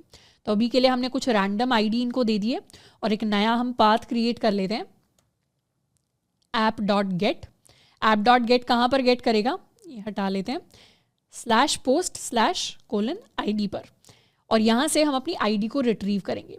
आईडी को रिट्रीव करने के लिए हम लिख देंगे let id = request.params, और अभी के लिए हम सिंपली अपनी आईडी को करवाने वाले हैं प्रिंट। तो अपनी आईडी को हमने प्रिंट करवा दिया, और रिस्पॉन्स में अभी हम सेंड करेंगे रिक्वेस्ट वर्किंग, इसको कर लेते हैं सेव। तो अभी बस इतना ही काम हो रहा है हमारी रिक्वेस्ट के अंदर। तो हम सिंपली एक लोकल होस्ट 8080/post/1A को रिक्वेस्ट भेजी, 1A को रिक्वेस्ट भेजी, तो हमारे पास आ रहा है रिक्वेस्ट वर्किंग, और रिक्वेस्ट वर्किंग, और ये आईडी हमारे पास आकर प्रिंट हो गई। अगर हमने गलत आईडी को रिक्वेस्ट भेज दी, हमने 1AA को आईडी रिक्वेस्ट भेज दी, तो उस केस में प्रिंट होकर तो आएगा रिक्वेस्ट वर्किंग, और आईडी के अंदर ये वैलिड वैल्यू भी आएगी, पर हमें इस आईडी का कोई पोस्ट नहीं दिखाई देगा। तो हमें सिर्फ सही आईडी भेजनी है, क्योंकि अभी लिमिटेड डेटा है हमारे पोस्ट के अंदर। तो जैसे ही हमारे पास आईडी आ गई, हम इस आईडी के साथ क्या करेंगे, अपना पोस्ट ढूंढेंगे। हमें पोस्ट कहाँ पे ढूंढना है, हमें पोस्ट इस पोस्ट नाम के एरे के अंदर ढूंढना है, डिपेंडिंग अपॉन दिस आईडी। तो उसके लिए हम अपना फाइंड फंक्शन यूज़ कर सकते हैं एरेज का। तो हम सिंपली लिखेंगे कॉन्स्ट या लेट पोस्ट = posts.find। हम आईडी के बेसिस पर क्या फाइंड करने वाले हैं, हम वो पोस्ट फाइंड करेंगे जिसमें आईडी की वैल्यू इज इक्वल टू या यहाँ पर हमारा आ जाएगा पोस्ट का p, id is equal to post dot I D. तो ये फाइंड फंक्शन क्या करेगा, फाइंड फंक्शन हर एक इंडिविजुअल पोस्ट के लिए जहां पर भी पोस्ट की आईडी हमारी इस आईडी के साथ जो हमारी रिक्वेस्ट से आया है उसके साथ मैच कर जाएगी, वो हमें रिटर्न करके दे देगा। रिटर्न करके दे दिया तो हम उसे वेरिएबल पोस्ट के अंदर स्टोर करवा लेंगे। अब हम चाहें तो प्रिंट भी करवा सकते हैं उस पोस्ट को जो हमने ढूंढ लिया है। सेव कर लेते हैं। अब जैसे ही हम 1A को रिक्वेस्ट भेजेंगे तो यहाँ पर हमारे लिए 1A वाला पोस्ट प्रिंट हो गया। जब हम 2B को रिक्वेस्ट भेजेंगे 2B, तो हमारे लिए 2B वाला पोस्ट यहाँ पे आके प्रिंट हो गया। अगर हमने कुछ गलत भेज दिया, 2BB हमने भेज दिया, तो उस केस में अनडिफाइंड प्रिंट हो जाएगा। तो हमें हमेशा देखना है कि हमारे पास अनडिफाइंड आईडी ना आए। उसके लिए हम चाहें तो अलग से एक एरर का टेम्पलेट बना सकते हैं, एरर EJS बना सकते हैं, पर उतना डिटेल में हम अभी नहीं जाएंगे। हम अज्यूम करेंगे कि सही आईडी आ सकती है। अब हमें ये जो भी पोस्ट हमें मिला है इसे वापस भेजना है यूजर को। तो वापस भेजने के लिए हमें इसे रेंडर कराना पड़ेगा। तो रेंडर कराने के लिए हम एक और पेज क्रिएट करेंगे, एक और व्यू क्रिएट करेंगे show.EJS नाम से। शो का काम होगा कि एक सिंगल पोस्ट की डिटेल प्रिंट करवाता है। तो इसे लिख देते हैं पोस्ट इन डिटेल। तो यहाँ पर हम अपनी H2 हेडिंग के अंदर लिख देते हैं here is your post in detail. इसको कर लेते हैं सेव। index.EJS को हटा देते हैं, new.EJS को हटा देते हैं। index.js के अंदर यहाँ पर console.log करने की बजाय यहाँ से एक बार रेंडर करके देखते हैं हम अपने show.EJS को। इसको कर लेते हैं सेव। एंड अब हम इस पाथ को रिक्वेस्ट भेजेंगे 2B को। जैसे ही एंटर करेंगे हमारे लिए आ जाएगा here is your post in detail. अब ये पोस्ट डिटेल में आ गया। show.EJS के अंदर हम साथ में पास कर देंगे अपना पोस्ट जिसको हमने ढूंढा है बेस्ड ऑन द आईडी। ये पोस्ट यहाँ पर आ गया। सबसे पहले तो इसकी आईडी प्रिंट करवा लेते हैं। आईडी या इसे कह देते हैं पोस्ट आईडी किसके इक्वल है, प्रिंट करवाने के लिए अपना EJS टेम्पलेट ले आते हैं post.id। साथ के साथ अब इस आईडी का हम डेटा प्रिंट करवाएंगे। डेटा प्रिंट करवाने के लिए हमें एक डिव बनाना पड़ेगा। इस डिव को हम क्लास दे देते हैं पोस्ट, और इस डिव के अंदर दो इन्फॉर्मेशन हम प्रिंट करवाएंगे, यूजर नेम एंड कंटेंट। तो यूजर नेम को H3 के अंदर लिखेंगे। इसे भी क्लास दे देते हैं यूजर। ये यूजर क्लास हम इसलिए दे रहे हैं और ये पोस्ट क्लास हम इसलिए दे रहे हैं ताकि जो स्टाइलिंग हमने डिफाइन की थी index.EJS के लिए वो सेम स्टाइलिंग हमारे show.EJS के लिए भी अप्लाई हो जाए। तो यहाँ पर हम लिख सकते हैं अपने यूजर नेम का नाम यानी post.username, और ऐसे ही हम अपने लिए एक H4 क्रिएट कर लेंगे जिसके अंदर हमारे पोस्ट का कंटेंट आ जाए। इसे कह देंगे post.content। इसे कर लेते हैं सेव। अब जैसे ही हम रिक्वेस्ट भेजेंगे, लेट्स सपोज हमने 1A को रिक्वेस्ट भेजी, एंटर किया तो हमारे लिए आ गया here is your post in detail. Post की हमारे पास आईडी आ गई 1A, किसने प्रिंट करवाया है और क्या एक्चुअली कंटेंट प्रिंट हुआ है। अगर 2B की बात करें, एंटर किया तो इसमें हमारे पोस्ट की आईडी आ गई, किसने प्रिंट करवाया है और क्या उसके अंदर एंटर हुआ है।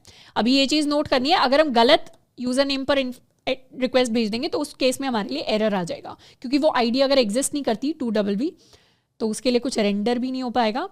तो इस तरीके से सही आईडी के साथ ही हमें रिक्वेस्ट भेजनी है। एक बार रिक्वेस्ट हमारी गलत थी तो रीस्टार्ट कर लेते हैं अपने सर्वर को। तो सही रिक्वेस्ट हम भेज रहे होंगे। हमारी स्टाइलिंग को अप्लाई करने के लिए यहाँ पर हम लिंक कर देते हैं। लिंक करने के लिए जो सेम लाइन थी index.EJS में, इसको show.EJS के अंदर लिख लेते हैं। सेव कर दिया, रिफ्रेश किया तो इस बार स्टाइलिंग के साथ हमारे पास चीज़ें आ रही हैं। तो ये हमारा पोस्ट हमारे साथ डिटेल में आ गया। अब हमें ये तो पता चल गया कि हमारा index.js के अंदर ये वाला राउट अच्छे से अब वर्क कर रहा है, पर हम चाहते हैं कि हर पोस्ट के सामने एक बटन आ जाए जिससे हर पोस्ट के लिए हम उसे इंडिविजुअली डिटेल में देख सकें। तो हर पोस्ट के सामने हम एक एडिशनल या तो बटन ऐड कर सकते हैं। index.EJS में जाएंगे, हर पोस्ट के डिव में या तो एक बटन ऐड कर सकते हैं या फिर एक एंकर टैग ऐड कर सकते हैं। एक एंकर टैग ऐड कर लेते हैं अभी के लिए, और स्पेस देने के लिए नेक्स्ट लाइन। ये एंकर टैग कहाँ रिक्वेस्ट भेजेगा, इसका काम होगा कि ये हमारी रिक्वेस्ट भेजेगा /post के पास, और यहाँ पर हम अपनी आईडी की इंफॉर्मेशन भेजेंगे। पोस्ट की आईडी कैसे एक्सेस कर सकते हैं, पोस्ट की आईडी एक्सेस करने के लिए हमें यहाँ लिखना पड़ेगा कोलन एंड उसके बाद अपना EJS का फॉर्मेट यूज़ करेंगे post.id। तो इस तरीके से अपनी स्ट्रिंग के अंदर भी हम अपनी आईडी को ऐड कर सकते हैं। लिंक के अंदर हमने अपनी आईडी को ऐड किया है हर एक इंडिविजुअल पोस्ट के हिसाब से, और यहाँ पर एंकर टैग को नाम दे देंगे सी इन डिटेल। इसको कर लेते हैं सेव एंड अब इसे कर लेते हैं रिफ्रेश। तो ये सारे के सारे हमारे पोस्ट हैं। ये हमारे हर एक पोस्ट की इंफॉर्मेशन हमारे पास आ गई है। हम चाहे तो हर एक पोस्ट को डिटेल में देख सकते हैं। ये एरर किस लिए आया, लोकल होस्ट 8080 हम रिक्वेस्ट भेज रहे हैं /post/id के पास, एंड index.js के अंदर भी हम सेम चीज़ कर रहे हैं। एक बार प्रिंट करवा लेते हैं कि हमारी आईडी के अंदर एक्चुअली आया क्या है। इसको सेव कर लेते हैं, रिफ्रेश किया, सीन डिटेल किया, तो हमारी आईडी के अंदर हमारे पास :1a आ रहा है। अच्छा हाँ, कोलन हमें लिखने की ज़रूरत नहीं है क्योंकि कोलन तो हमारे बैकएंड के लिए होता है। इसको सेव कर लिया। अब दोबारा से अपने मेन पेज पे आ जाते हैं। सी इन डिटेल, डिटेल पे जैसे ही क्लिक किया हमारे पास हमारा पूरा पोस्ट आ गया डिटेल में। बैक करेंगे, यहाँ पर आ गए, ये भी डिटेल में आ गया। बैक करेंगे, यहाँ पर आ गए, ये भी डिटेल में आ गए। तो इस तरीके से जितने भी पोस्ट हम देख पा रहे हैं उन सबको हम इंडिविजुअली डिटेल में जाकर देख सकते हैं। पर इसके साथ में एक प्रॉब्लम है। प्रॉब्लम ये है कि लेट्स सपोज हम कल को एक नया पोस्ट क्रिएट करते हैं। नया पोस्ट हम क्रिएट करने चले, हमने अपना कॉलेज से नया पोस्ट क्रिएट किया, हेलो वर्ल्ड। जैसे ही हमने एक नया पोस्ट क्रिएट किया, इसको हम सबमिट कर देंगे। सबमिट करके नया पोस्ट तो हमारे पास आ जाएगा, पर जैसे ही हम इसके सी इन डिटेल पे क्लिक करेंगे तो उससे कुछ भी एक्शन परफॉर्म नहीं होगा। एक्शन इसलिए परफॉर्म नहीं हो रहा क्योंकि इस पोस्ट को हमने कोई आईडी ही नहीं दी। रिक्वेस्ट तो जारी है पर इस पोस्ट के पास हमारे पास कोई भी आईडी नहीं है। अब हर एक नए पोस्ट को आईडी असाइन करने के लिए एक तो तरीका होगा कि हमने अगर आईडी को 1 2 3 4 ऐसे दिया है, तो कोई नया पोस्ट आए तो हम कोई काउंटर वेरिएबल रख लें या हम कोई इंडेक्स वेरिएबल रख लें, और उस हिसाब से हम काउंटर को इंडेक्स को प्लस करते जाएं कि नया पोस्ट आएगा तो उसको आईडी 5 दे देंगे, अगले वाले को 6 दे देंगे, अगले वाले को 7 दे देंगे, 8 दे देंगे। एक तो सबसे बेसिक तरीका तो यही होगा कि आईडीज को हम इस तरीके से इंक्रीजिंग फैशन में देते जाएं, पर ये कोई अच्छा तरीका नहीं है डेवलपमेंट पॉइंट ऑफ व्यू से। ये बहुत बेसिक तरीका है। इसके अलावा और भी काफ़ी सारे बेटर तरीके एग्जिस्ट करते हैं जिससे हम ऑटोमेटिक आईडीज क्रिएट कर सकते हैं। अब इनमें से एक और काफ़ी पॉपुलर तरीका है UUID पैकेज। WID का मतलब होता है यूनिवर्सली यूनिक आइडेंटिफायर। अब हमें पता है हमारी आईडी क्या है, हमारी आईडी यूनिक होनी चाहिए। अगर हम यूनिवर्सली यूनिक आईडीज बनाना चाहते हैं, आईडी यानी आइडेंटिफायर्स बनाना चाहते हैं, तो उसके लिए हमारे पास एक्सप्रेस के अंदर एक पैकेज होता है UUID नाम से, जो हमारे लिए ऑटोमेटिकली स्ट्रिंग टाइप की यूनिक आईडीज क्रिएट करता है। और इस पैकेज को हम जाकर NPM के ऊपर देख सकते हैं। ये हमारा UUID पैकेज है जिसको इंस्टॉल करने के लिए हमें सिंपली लिखना पड़ेगा npm install UUID, और इससे क्या होगा, इस तरीके की आईडीज हमारे लिए क्रिएट हो जाती हैं। अब ये कोई बेसिक आईडी नहीं है, ये काफ़ी अच्छी खासी बड़ी सी आईडी है, और इतनी लंबी आईडी का डुप्लीकेट हमें आसानी से नहीं मिलेगा। अब इस पैकेज को यूज़ करने के लिए ना हमें कुछ काउंटर वेरिएबल रखना है या ना हमें खुद का लॉजिक डिफाइन करना है। हम क्या कर सकते हैं, इस पैकेज को इंप्लीमेंट करके हम अपने लिए यूनिक आईडीज और अच्छी खासी आईडीज आइडेंटिफाइज को क्रिएट कर सकते हैं। तो सबसे पहले इस पैकेज को हम इंस्टॉल कर लेते हैं, npm install UUID। इसे कर लेते हैं क्लियर, और यहाँ पर हम इंस्टॉल कर लेंगे अपने UUID पैकेज को। तो ये हमारे लिए इंस्टॉल हो गया।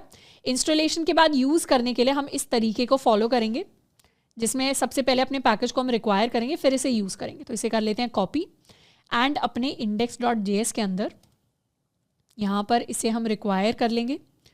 तो ये रिक्वायर हो गया। रिक्वायर होकर हम एक्चुअली इस पैकेज के अंदर से V4 को यूज़ करने वाले हैं। V4 मतलब version 4 of creating these IDs, और उसे हम एक नाम दे रहे हैं UUID V4। अब V4 एक फंक्शन हमारे पास आ गया जिसको जैसे ही हम इंप्लीमेंट करेंगे हमारे लिए ऑटोमेटिक आईडी क्रिएट होकर आ जाएगी। इस फंक्शन को यहाँ पर हम यूज़ नहीं करने वाले। इस फंक्शन को हम कहाँ यूज़ करेंगे, इस फंक्शन को जैसे ही जहाँ पर हम आईडी क्रिएट कर रहे हैं पोस्ट के लिए, 1a लिखने की बजाय हम इस फंक्शन को लिख देंगे। यहाँ पर भी हम इस फंक्शन को लिख देंगे, यहाँ पर भी इस फंक्शन को लिख देंगे। जैसे ये फंक्शन एग्जीक्यूट होगा हर बार हमें अलग और यूनिक आईडी ला कर देगा। तो ऐसा नहीं है हमने सेम फंक्शन लिख दिया तो सेम वैल्यू आ रही है। ये फंक्शन रैंडमली एक यूनिक आईडी हमें ला कर देता है, तो इसीलिए हर आईडी के लिए हम इस फंक्शन को लिख सकते हैं। तो इससे क्या होगा, हमारे पास यूनिक आईडीज आ जाएंगी। एक बार इसे सेव कर लेते हैं और दोबारा से अपने सर्वर को रीस्टार्ट करते हैं। रीस्टार्ट करके जब हम ऑल पैकेजेस पर जाएंगे और इसे करेंगे सीन डिटेल। सीन डिटेल किया तो इस बार पोस्ट की आईडी क्या है, इस बार पोस्ट की आईडी एक बड़ी सी और यूनिक आईडी हमें दिखाई दे रही है। बैक करेंगे, नए पोस्ट पे जाएंगे तो इसकी भी क्या है, यूनिक और बड़ी सी आईडी हमें दिखाई दे रही है। अब जैसे ही हम कोई नया पोस्ट क्रिएट करते हैं, यहाँ पर स्लैश पोस्ट में, पोस्ट रिक्वेस्ट में जब हम नया पोस्ट क्रिएट कर रहे हैं तो पोस्ट क्रिएट करने के साथ हम एक नई आईडी भी क्रिएट करेंगे। Let new ID is equal to, और यहाँ पर हम इस फंक्शन को इम्प्लीमेंट कर लेंगे और इस न्यू आईडी को हम पास करवा देंगे या पुश करवा देंगे अपने पोस्ट वाले ऑब्जेक्ट के अंदर, या इसे न्यू आईडी की जगह हम आईडी कह देते हैं और इसे यहाँ पर हम पुश कर देंगे। तो अब यूज़र नेम और कंटेंट के साथ साथ हमारे हर पोस्ट के अंदर एक आईडी भी चली जाएगी। इसको कर लेते हैं सेव। हमारा ये जो आईडी वाला सारा का सारा लॉजिक था पोस्ट फाइंड आउट करने का, इसके अंदर हमें कोई चीज़ नहीं करना, क्योंकि एट दी एंड हमारी आईडी तो आईडी ही रहेगी, चाहे वो कोई नंबर हो चाहे वो कोई स्ट्रिंग हो, और उसको मैच करके हम अपने पोस्ट को फाइंड आउट कर सकते हैं। अब अपने मेन पेज पर आ जाते हैं, स्लैश पोस्ट, ये हमारे पोस्ट हैं। हम किसी भी पोस्ट को डिटेल में देख सकते हैं, हमारी आईडी के साथ पूरा का पूरा पोस्ट हमें डिटेल में दिख जाएगा। साथ के साथ जब हम नया पोस्ट क्रिएट करेंगे, लेट्स सपोज अपना कॉलेज है, अपना कॉलेज ने पोस्ट किया हेलो वर्ल्ड इन JS, इसको सबमिट किया तो अब हमारे पास हमारा नया पोस्ट आ गया और अब हम इस पोस्ट को डिटेल में देख सकते हैं। क्यों? क्योंकि जैसे ही पोस्ट क्रिएट हुआ होगा अब इसके लिए एक यूनिक आईडी क्रिएट हुई होगी और उसी यूनिक आईडी के बेसिस पर हम इस पोस्ट की इंफॉर्मेशन को एक्सेस कर सकते हैं। तो हमारे लिए पूरा काम कंप्लीट हो गया। और एक और चीज़, यहाँ पर जो हमारा स्लैश पोस्ट स्लैश आईडीज होता है, अब उस स्लैश की जगह अब हमें हमारी पूरी आईडी वो है दिखाई दे रही है। अब हमारे पास क्या क्या फंक्शनैलिटीज़ आ गई, फंक्शनैलिटीज़ में सारे के सारे पोस्ट को हम देख सकते हैं, हर एक पोस्ट को इंडिविजुअली जाके डिटेल में भी देख सकते हैं और हम चाहें तो अपने नए पोस्ट को भी क्रिएट कर सकते हैं। अब आ जाते हैं अपने नेक्स्ट काम की तरफ। नेक्स्ट हमें इम्प्लीमेंट करना है पैच को। पैच का काम होगा to update a specific post, यानी पोस्ट के अंदर अभी 3 तरीके की इंफॉर्मेशन है, एक हमारा आईडी है, एक हमारा यूज़र नेम है और एक हमारा कंटेंट है। हमें आईडी और यूज़र नेम को तो नहीं छेड़ना क्योंकि वो तो सेम रहेंगे, हमें अपने कंटेंट को अपडेट करना है, यानी किसी भी पोस्ट को हम चाहें तो जाके एडिट कर सकते हैं। तो इसे हमने अपना अपडेट राउट नाम दे दिया है। अपडेट राउट यानी स्लैश पोस्ट स्लैश आईडी के ऊपर रिक्वेस्ट आएगी जिसका काम होगा टू अपडेट स्पेसिफिक पोस्ट, पर ये हमारी पैच रिक्वेस्ट होगी, ये हमारी गेट रिक्वेस्ट पोस्ट रिक्वेस्ट नहीं होगी, ये हमारी एक नई टाइप की रिक्वेस्ट होगी, पैच रिक्वेस्ट। अब क्योंकि यहाँ स्पेसिफिक चीज़ हम एडिट कर रहे हैं इसलिए पैच रिक्वेस्ट है, नहीं तो हम चाहें तो यहाँ पे पुट रिक्वेस्ट को भी यूज़ कर सकते हैं, उसका भी सिंटैक्स ऑलमोस्ट सिमिलर रहेगा। पैच रिक्वेस्ट एक्सेप्ट करने के लिए हम अपना यहाँ पर एक नया राउट क्रिएट कर सकते हैं, app.patch। app.patch के अंदर हम लिख सकते हैं slash post slash :ID and अपना रिक्वेस्ट एंड रिस्पॉन्स ले लेंगे। अभी के लिए यहाँ से response.send कर देते हैं पैच रिक्वेस्ट वर्किंग, और यहाँ से हम आईडी को निकालने वाले हैं। रिक्वेस्ट के अंदर आईडी आई होगी पैच रिक्वेस्ट में जो भी आईडी आई होगी उसे हम सिंपली डिकंस्ट्रक्ट करके उसे प्रिंट करवाना चाहते हैं। तो ये हमारी पैच रिक्वेस्ट के लिए कॉल बैक हो गया। अब पैच रिक्वेस्ट डायरेक्टली भेजने की जगह हम हॉपस्कॉच से पैच रिक्वेस्ट को भेजेंगे। हॉपस्कॉच से पैच रिक्वेस्ट भेजने के लिए हम यहाँ मेथड के अंदर पैच सिलेक्ट कर सकते हैं और जो भी इन्फॉर्मेशन हमें साथ में भेजनी है, जैसे लेट्स सपोज बॉडी के साथ हम कुछ इन्फॉर्मेशन भेजना चाहते हैं, तो जो भी इन्फॉर्मेशन हम भेजेंगे, अभी हम किस तरीके का डेटा भेज सकते हैं, अभी हम अपना application slash form URL encoded data जो है उसे भेजने वाले हैं। यहाँ पर हम अपने पैरामीटर्स लिख सकते हैं, यहाँ हम अपनी वैल्यूज लिख सकते हैं।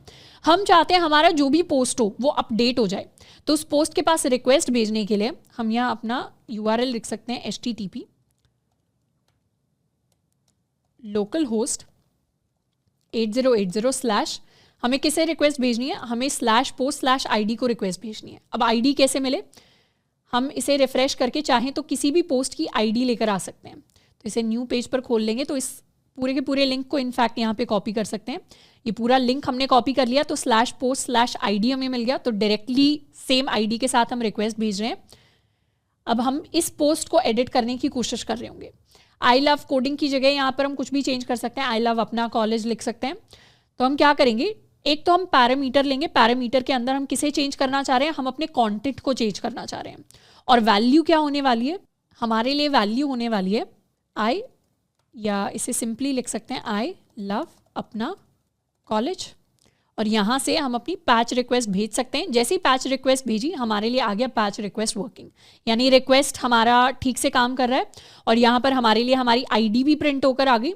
अब इस ID को प्रिंट करवाने के साथ साथ हम अपनी रिक्वेस्ट की बॉडी को भी प्रिंट करवाना चाहते हैं जिसके अंदर हमने नया कंटेंट भेजा है। तो उसके लिए यहाँ पर एक वेरिएबल ले लेते हैं, लेट कंटेंट या इसे कह देते हैं न्यू कंटेंट। ऐसे एक वेरिएबल ले लेते हैं, new content is equal to request dot body dot content. तो रिक्वेस्ट की बॉडी के अंदर जो कंटेंट नाम से पैरामीटर होगा उसकी वैल्यू हम न्यू कंटेंट के अंदर स्टोर करवा रहे हैं और यहाँ से हम प्रिंट करवा देंगे अपने न्यू कंटेंट को। इसको कर लेते हैं सेव। सर्वर हमारा रीस्टार्ट हो गया। अब जैसे हम पैच रिक्वेस्ट भेजेंगे, वापस आ जाते हैं, तो इस बार हमारे लिए हमारी बॉडी प्रिंट होकर आ रही है, आई लव अपना कॉलेज। तो यानी हमारी पैच रिक्वेस्ट काम कर रही है, ये सारी की सारी चीज़ें ले भी रही है, डेटा को पार्स भी कर रही है, उसे प्रिंट भी करवा रही है। अब हमें सिंपली क्या करना है, अब हमें इस डेटा को अपडेट कर देना है। डेटा को कैसे अपडेट करेंगे, हमें ये पता है हमें कौन सी आईडी वाले पोस्ट को अपडेट करना है और कैसे अपडेट करना है ये भी पता है। तो सिंपली हम अपडेट कर सकते हैं। अपडेट करने के लिए यहाँ पर सबसे पहले तो उस पोस्ट को फाइंड आउट कर लेंगे जिसको हमें अपडेट करना है। तो ये हमारा पोस्ट आ गया। इस पोस्ट का जो कंटेंट है उसे हम रीसेट कर देंगे टू आर न्यू कंटेंट। तो पोस्ट के कंटेंट को हमने रीसेट कर दिया टू आर न्यू कंटेंट और यहाँ से अब हम प्रिंट करवा सकते हैं अपने पूरे के पूरे पोस्ट को। इसको कर लेते हैं सेव। दोबारा से अब हम क्या करेंगे, पैच रिक्वेस्ट भेजेंगे। पैच रिक्वेस्ट भेजी तो इस बार इंटरनल सर्वर एरर आ गया। ये कह रहे can not set properties of undefined. ये सर्वर एरर एक्चुअली इसलिए आया है क्योंकि हमने क्या किया, अपने सर्वर के अंदर कुछ चेंजेस किया। जैसे ही चेंज किए हमारी आईडीज चेंज हो गई। तो जैसे ही हम सर्वर हमारा रीस्टार्ट होगा, जैसे ही सर्वर के अंदर कुछ भी चेंजेस होंगे, हमारी आईडी रीसेट हो जाएगी। और जैसे ही आईडी रीसेट हो जाएगी, ये जो हम यहाँ पे आईडी भेज रहे हैं ये इनवैलिड हो जाएगी। तो अब हमें नई वाली आईडी लेकर आनी पड़ेगी। नई वाली आईडीज़ के लिए दोबारा हम पोस्ट रिक्वेस्ट पे जाएंगे, सी इन डिटेल करेंगे। तो ये हमारी नई वाली आईडी आ गई। इसको हम रिक्वेस्ट भेजने वाले हैं, सेंड की। तो इस बार आ रहा है पैच रिक्वेस्ट वर्किंग। हमने भेजा था अपने लिए आई लव अपना कॉलेज और अभी नया वाला पोस्ट क्या बन गया है, उसी सेम यूजर नेम के लिए हमारा कंटेंट चेंज हो गया है। तो इस तरीके से तो हमारी पैच रिक्वेस्ट वर्क करती है। बट ये अभी पूरी तरीके से हमने चीज़ों को जोड़ा नहीं है। हम इस तरीके का लेआउट चाहते हैं किसी भी पोस्ट को एडिट करने के लिए कि हमारा जो भी पोस्ट है उसके साथ में एक एडिट का ऑप्शन आ जाए। ये ऑप्शन कोई बटन भी हो सकता है, ये ऑप्शन कोई एंकर टैग भी हो सकती है। और जैसे ही इसके ऊपर हम क्लिक करें, हमारे लिए एक नया फॉर्म आ जाए। उस नए फॉर्म के अंदर हमसे पूछा जाए कि आप क्या एडिट करना चाहते हो, क्या आप न्यू कंटेंट ऐड करना चाहते हो। तो जो भी हम एडिट करना चाहते हैं, हमारा पुराना पोस्ट हमारे लिए लिखा आ जाए और जो भी हम एडिट करना चाहते हैं उसके अंदर हम कुछ कुछ एडिट्स कर दें और फिर उसे हम दोबारा से सबमिट कर दें। जैसे ही हम सबमिट कर दें, वापस से हम ऑल पोस्ट्स के अंदर आ जाएं और हमारी जो अपडेटेड चीज़ है वो यहाँ पे आ जाए। तो इस तरीके का हम फ्लो चाहते हैं। फ्लो में हमारा क्या है कि जहाँ पे हमारे सारे पोस्ट हैं, जहाँ पे कुछ इस तरीके से हमारी सारी पोस्ट हैं, यहाँ पे जैसे सी इन डिटेल का ऑप्शन आता है, ऐसे ही हमारा एडिट का भी ऑप्शन आए। एडिट के ऑप्शन पे जैसे ही क्लिक करें, हमारे लिए हमारा फॉर्म खुल जाए उस पोस्ट को एडिट करने के लिए। और पोस्ट को एडिट करने वाले फॉर्म को जैसे ही हम सबमिट करें, वैसे ही हम वापस आ जाएं ऑल पोस्ट के अंदर और जहाँ पर हमारा एडिटर वर्जन आ जाए। तो इस तरीके के फ्लो को इम्प्लीमेंट करने के लिए सबसे पहले तो एडिट का ऑप्शन क्रिएट करते हैं और यहाँ से अपने एक नए फॉर्म को क्रिएट करते हैं। तो जो हमारा index.ejs है, इसके अंदर जाएंगे और जहाँ हमने एंकर टैग दिया है, यहाँ पर हम एक और रिक्वेस्ट भेजने वाले हैं।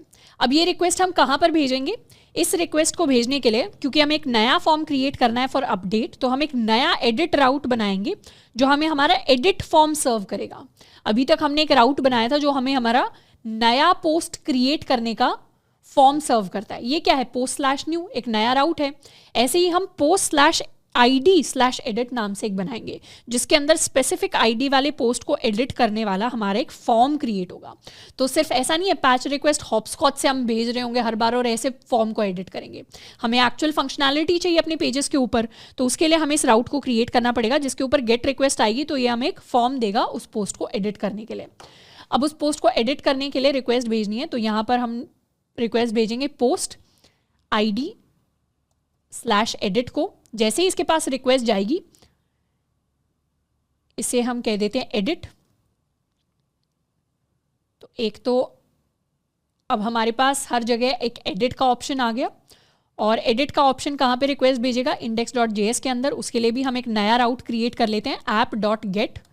ये गेट रिक्वेस्ट कहाँ आएगी, /post/id/edit के पास, रिक्वेस्ट एंड रिस्पॉन्स। सबसे पहले तो हम अपनी आईडी निकाल लेते हैं। तो ये हमारी आईडी आ गई यहाँ से और हम चाहें तो अपने पोस्ट को भी ढूंढ सकते हैं। तो हमारा पोस्ट आ गया। अब हमें इस पोस्ट को एडिट करने के लिए अपना एक फॉर्म रेंडर कराना है। तो उस फॉर्म को रेंडर करने के लिए हम एक नया व्यू बनाएंगे। इस व्यू को हम नाम देंगे edit.ejs, जो हमें हमारा एडिट का फॉर्म देगा। एडिट के फॉर्म के लिए हम यहाँ लिख देते हैं एडिट पोस्ट। एडिट पोस्ट के अंदर हम एक फॉर्म बना लेंगे। अभी के लिए इस फॉर्म के अंदर या फॉर्म से पहले इसे एक टाइटल दे देते हैं, एडिट योर पोस्ट। और यहाँ पर हम दो चीज़ें डिस्प्ले कराने वाले हैं। एक तो हम पोस्ट की आईडी डिस्प्ले करा देंगे और एक हम पोस्ट का यूज़र नेम डिस्प्ले करा देंगे, क्योंकि ये दोनों ऐसी चीज़ें हैं जिनको हमें एडिट नहीं करना। हमें फॉर्म के अंदर एडिट किसे करना है, हमें फॉर्म के अंदर अपने कंटेंट को एडिट करना है। तो अभी के लिए एक इनपुट फील्ड है, या इसे हम टेक्स्ट एरिया बना देते हैं, क्योंकि कंटेंट थोड़ा सा ज़्यादा हो सकता है। तो टेक्स्ट एरिया हमने बना दिया। और इसके अलावा हम एक बटन बना सकते हैं अपने फॉर्म के अंदर, जिसका काम होगा सबमिट करना। इसे कर देते हैं सेव। अभी के लिए कुछ डायनेमिक चीज़ें नहीं हैं, सिर्फ सारी स्टैटिक इन्फॉर्मेशन है। इन चीज़ों को क्रॉस कर देते हैं edit.ejs। और ये वाला जो पाथ है, यहाँ से हम रिस्पॉन्स की फॉर्म में रेंडर करा देंगे अपने edit.ejs को। अभी के लिए इसे कर लेते हैं सेव। तो इस पाथ पर एक बार रिक्वेस्ट जो है उसको सेंड करने की कोशिश करते हैं। रिफ्रेश किया, इस पर एडिट की रिक्वेस्ट जैसे ही भेजेंगे हमारे पास फॉर्म आ जाएगा। बैक आ जाते हैं, इस पर एडिट की रिक्वेस्ट भेजेंगे हमारे पास फॉर्म आ जाएगा। इस पर एडिट करेंगे तो हमारे पास एडिट करने के लिए फॉर्म आ जाएगा। अब ये जो फॉर्म आ रहा है, इसके साथ में हम अपने पोस्ट की इन्फॉर्मेशन भी भेज सकते हैं पेज को। तो edit.ejs में जाके पोस्ट की आईडी हम प्रिंट करवा देंगे, post.id। इसे कर लेते हैं कॉपी एंड यहाँ पे हम प्रिंट करवा देंगे अपने पोस्ट के लिए अपना यूज़र नेम। एंड ये जो मेरा टेक्स्ट एरिया है, इसमें बाय डिफ़ॉल्ट पहले से ही हम अपने पोस्ट का कंटेंट प्रिंट करवाना चाहते हैं। इसको कर लेते हैं सेव। बैक आएंगे, रिफ्रेश, एडिट किया तो ये हमारे पोस्ट की आईडी हो गई, ये हमारे पोस्ट का यूज़र नेम हो गया और ये हमारे पोस्ट का कंटेंट हो गया। हम चाहें तो इस कंटेंट को एडिट कर सकते हैं, आई लव अपना कॉलेज, इस तरीके से। तो ऑलरेडी जो कंटेंट हमने ऐड कर रखा है अपने पोस्ट के अंदर, वो भी हमारे पास पहले से लिखा हुआ यहाँ पे आ जाएगा। तो इस तरीके से एक एडिट का फॉर्म है और इसको सबमिट करवा के हम चीज़ें करना चाहते हैं। अभी के लिए यही चीज़ है, इसको थोड़ा सा और चाहें तो फिक्स कर सकते हैं। एक स्पेस ऐड कर सकते हैं यहाँ पर, इंक्लूडिंग 1@, और थोड़े टेक्स्ट एरिया को हम चाहें तो बड़ा कर सकते हैं। तो टेक्स्ट एरिया के अंदर हम रोज़ ऐड कर सकते हैं, 10 रोज़। कॉलम्स ऐड कर सकते हैं, let's make it 35 columns. Save, refresh. तो बड़ा सा हम चाहें तो काफ़ी सारा टेक्स्ट इसके अंदर लिख सकते हैं। तो हर पोस्ट को अब एडिट कर पाना पॉसिबल है। अब जैसे ही हम एडिट करेंगे और हम कुछ भी फॉर्म के अंदर, लेट्स सपोज इंटर्नशिप की जगह मैंने लिखा फर्स्ट प्लेसमेंट, इसको मैंने एडिट कर दिया। एडिट करके जैसे ही अभी हम सबमिट करवाएंगे, सबमिट करके क्या हो रहा है, सबमिट करके हमारा फॉर्म अभी गेट रिक्वेस्ट भेजने की कोशिश कर रहा है। तो ये जो हमारा एडिट वाला फॉर्म है, ये बाय डिफॉल्ट अभी गेट रिक्वेस्ट भेज रहा है। हम चाहें तो इसके अंदर पोस्ट रिक्वेस्ट भी भेज सकते हैं, पर हमें भेजनी कौन सी रिक्वेस्ट है, index.js के अंदर, क्योंकि हमने पैच रिक्वेस्ट, फॉर्म को कुछ भी एडिट करना है पोस्ट के अंदर, तो हमने ऑलरेडी पैच रिक्वेस्ट का राउट बनाया हुआ है। तो हमें यहाँ से पैच रिक्वेस्ट को सेंड करना है। बट HTML फॉर्म्स के साथ एक प्रॉब्लम होती है। वो प्रॉब्लम ये है कि HTML फॉर्म्स के अंदर हम सिर्फ गेट या सिर्फ पोस्ट रिक्वेस्ट भेज सकते हैं। HTML फॉर्म से ना हम पैच रिक्वेस्ट भेज सकते हैं, ना हम पुट रिक्वेस्ट भेज सकते हैं, ना हम डिलीट रिक्वेस्ट भेज सकते हैं। तो फिर ये चीज़ हम कैसे अचीव करें कि फॉर्म से रिक्वेस्ट भी चली जाए एडिट करने की, और यहाँ पे पैच रिक्वेस्ट के अंदर चीज़ें एक्सेप्ट भी हो जाए। अब वैसे ये चीज़ डायरेक्टली कर पाना पॉसिबल नहीं है। मतलब HTML फॉर्म्स के साथ अगर आप नॉर्मली मेथड लिखें तो मेथड के अंदर सिर्फ गेट और पोस्ट ही काम करते हैं, पर हम एक पैकेज यूज़ करेंगे मेथड ओवरराइड नाम से। हमारा NPM के अंदर एक पैकेज होता है मेथड ओवरराइड, और ये क्या करता है, जो भी हमारे रिक्वेस्ट का मेथड होता है उसे ओवरराइड कर देता है। जैसे लेट्स सपोज हम पोस्ट रिक्वेस्ट भेज रहे हैं, हम चाहते हैं इस फॉर्म से जितनी भी पोस्ट रिक्वेस्ट जा रही हैं ये सारी की सारी डिलीट रिक्वेस्ट में चेंज हो जाएं, या हम चाहते हैं जितनी भी पोस्ट रिक्वेस्ट फॉर्म से जा रही हैं ये सारी की सारी पुट रिक्वेस्ट में चेंज हो जाएं, या हमारे पैच रिक्वेस्ट में चेंज हो जाएं। तो उसके लिए हम इस पैकेज को यूज़ कर सकते हैं मेथड ओवरराइड, जो क्या करेगा, इस मेथड को काट कर इसे ओवरराइड कर देगा। ओवरराइड मतलब किसी चीज़ के ऊपर सुप्रीमेसी लेकर आना। तो ये क्या करेगा, हर जगह जहां भी पोस्ट होगा उस फॉर्म में उसको पैच के साथ, पैच रिक्वेस्ट के साथ रिप्लेस कर देगा। तो एक थोड़ा सा जुगाड़ू तरीका होता है। तो HTML फॉर्म्स के थ्रू डायरेक्टली पैच रिक्वेस्ट नहीं भेज सकते, पर मेथड ओवरराइड को यूज़ करके भेज सकते हैं। तो उसके लिए हम अपना चाहें तो npm पैकेज जाके सर्च कर सकते हैं। यहाँ हम सर्च कर लेंगे मेथड ओवरराइड। ये हमारा पैकेज है और इसका काम है टू ओवरराइड HTTP वर्ब्स।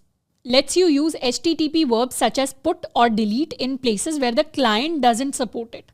हमारा क्लाइंट कौन है? क्लाइंट वो होता है जो रिक्वेस्ट भेजता है।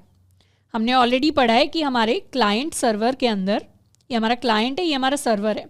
क्लाइंट वो होता है जो रिक्वेस्ट भेजता है, सर्वर वो होता है जो रिस्पॉन्स भेजता है। अभी हम अपने सर्वर के ऊपर काम कर रहे हैं और जो भी हमारे फॉर्म्स हैं वो फॉर्म्स क्या हैं? वो हमारे क्लाइंट हैं। तो जो हमारे HTML फॉर्म्स हैं वो क्लाइंट है और वो ऐसे क्लाइंट हैं जो इन रिक्वेस्ट को नहीं भेज सकते। तो इसीलिए वहाँ पर मेथड ओवरराइड HTTP वर्ब्स को प्लेस करता है जहाँ पर क्लाइंट डजंट सपोर्ट इट। तो इसे इंस्टॉल करने के लिए हम सिंपली लिख सकते हैं npm इंस्टॉल मेथड ओवरराइड। तो यहाँ अपने सर्वर को बंद करते हैं, इसे क्लियर कर लेते हैं और यहाँ इंस्टॉल कर देते हैं मेथड ओवरराइड को। और इसे यूज़ करने के लिए काफ़ी सारे तरीके होते हैं, पर हम अपना ये वाला तरीका यूज़ करेंगे, which is using query value, यानी क्वेरी ओवरराइड वाले तरीके को हम यूज़ करेंगे। इसको यूज़ करने के लिए हम अपने फॉर्म के अंदर क्या लिखते हैं? हम अपने फॉर्म के अंदर तो नॉर्मल मेथड डिफाइन करते हैं। जैसे हमें पोस्ट रिक्वेस्ट भेजनी है तो पोस्ट लिख दो, गेट रिक्वेस्ट भेजनी है तो गेट रिक्वेस्ट लिख दो। पर उसमें हम एक्शन के अंदर जहां पर भी रिक्वेस्ट भेज रहे हैं वहां पर क्वेरी स्ट्रिंग में एक स्पेशल चीज लिखकर भेजते हैं, underscore method is equal to delete. यानी हम चाहते हैं ये जो पोस्ट रिक्वेस्ट है ना, इसका मेथड चेंज हो जाए और ये डिलीट रिक्वेस्ट में चेंज हो जाए। अगर हमें पैच रिक्वेस्ट भेजनी है तो डिलीट की जगह पैच लिख दो, अगर हमें पुट रिक्वेस्ट भेजनी है तो डिलीट की जगह पुट लिख दो। तो जब भी हम इस फॉर्म को सबमिट करेंगे, जो सबमिशन की रिक्वेस्ट जाएगी वो पोस्ट रिक्वेस्ट नहीं जाएगी, वो फिर हमारी डिलीट रिक्वेस्ट जाएगी। और हमें बैकएंड पे क्या करना होता है? बैकएंड पे हम सबसे पहले तो अपने मेथड ओवरराइड पैकेज को रिक्वायर करते हैं और रिक्वायर करके हम हर एक API रिक्वेस्ट के लिए app.use के अंदर जाकर मेथड ओवरराइड को इस तरीके से इंप्लीमेंट करते हैं। यानी हम अपने एक्सप्रेस को, अपनी ऐप को बता रहे हैं कि मेथड ओवरराइड यूज हो रहा है और इसमें हर जो API है उसमें ट्रैक करना कि क्वेरी स्ट्रिंग के अंदर अंडरस्कोर मेथड जैसा तो कुछ नहीं आएगा। हम चाहें तो अंडरस्कोर मेथड की जगह कुछ और भी लिख सकते हैं, पर यहाँ पर क्योंकि हमें ऑलरेडी दिया हुआ है कि अंडरस्कोर मेथड यूज कर लो, तो बाय कन्वेंशन हम वही यूज करेंगे। तो इस लाइन का काम होगा to override with post having method is equal to delete. तो जो भी मेथड हमारे पास लिख कर आएगा उसके साथ उसे ओवरराइड कर देगा। तो इस चीज़ को एक बार इंप्लीमेंट करते हैं। सबसे पहले तो अपने फॉर्म के अंदर आ जाते हैं, edit.ejs के अंदर। ये जो सबमिट है ये किसे रिक्वेस्ट भेजेगा? फॉर्म के अंदर। अपना मेथड तो हम डिस्क्राइब कर देते हैं पोस्ट, पर एक्शन के अंदर जाकर हमें किसे रिक्वेस्ट भेजनी है? हमें इस पैच को रिक्वेस्ट भेजनी है। तो पैच का हमारा ये वाला पाथ होने वाला है /post/ यहाँ पर ID आनी चाहिए। तो ID के लिए हम लिख सकते हैं post.id और इसके साथ में हम लिख सकते हैं क्वेश्चन मार्क, और क्वेश्चन मार्क करके हम अपना ये लाइन लिख सकते हैं अंडरस्कोर मेथड। अभी तो ये डिलीट रिक्वेस्ट भेजेगा, पर हमें डिलीट रिक्वेस्ट नहीं भेजनी, हमें तो पैच रिक्वेस्ट भेजनी है। तो ये पैच के साथ मैच कर देगा। इसको कर लेते हैं सेव। तो फॉर्म के अंदर तो हमें इतना ही चेंज करना है। अब index.js के अंदर अपने पैकेज को रिक्वायर कर लेते हैं। तो पैकेज को रिक्वायर करने के लिए हम लिख सकते हैं const method override is equal to require method override. इसको कर लेते हैं सेव। अब ये जो मेथड ओवरराइड है जिसे हमने रिक्वायर किया है, इसे हम इस तरीके से यूज़ कर सकते हैं। तो यहाँ पर लिख देंगे app.use मेथड ओवरराइड के अंदर अंडरस्कोर मेथड। इसको कर लेते हैं सेव। अब जैसे ही हमारा फॉर्म, यानी ये जो एडिट वाला फॉर्म है, ये वाला जो फॉर्म है, जैसे इसको सबमिट करेंगे अब ये पोस्ट रिक्वेस्ट भेजेगा, पर वो यूजिंग मेथड ओवरराइड चेंज हो जाएगी टू पैच रिक्वेस्ट। सर्वर को हम दोबारा से चाहें तो रीस्टार्ट कर सकते हैं। रीस्टार्ट कर लिया। अपने सबसे पहले तो ऑल पेजेस के ऊपर आ जाएंगे, इसे क्रॉस कर देते हैं, ऑल पेजेस पर आ जाते हैं। ये हमारे ऑल पोस्ट आ गए।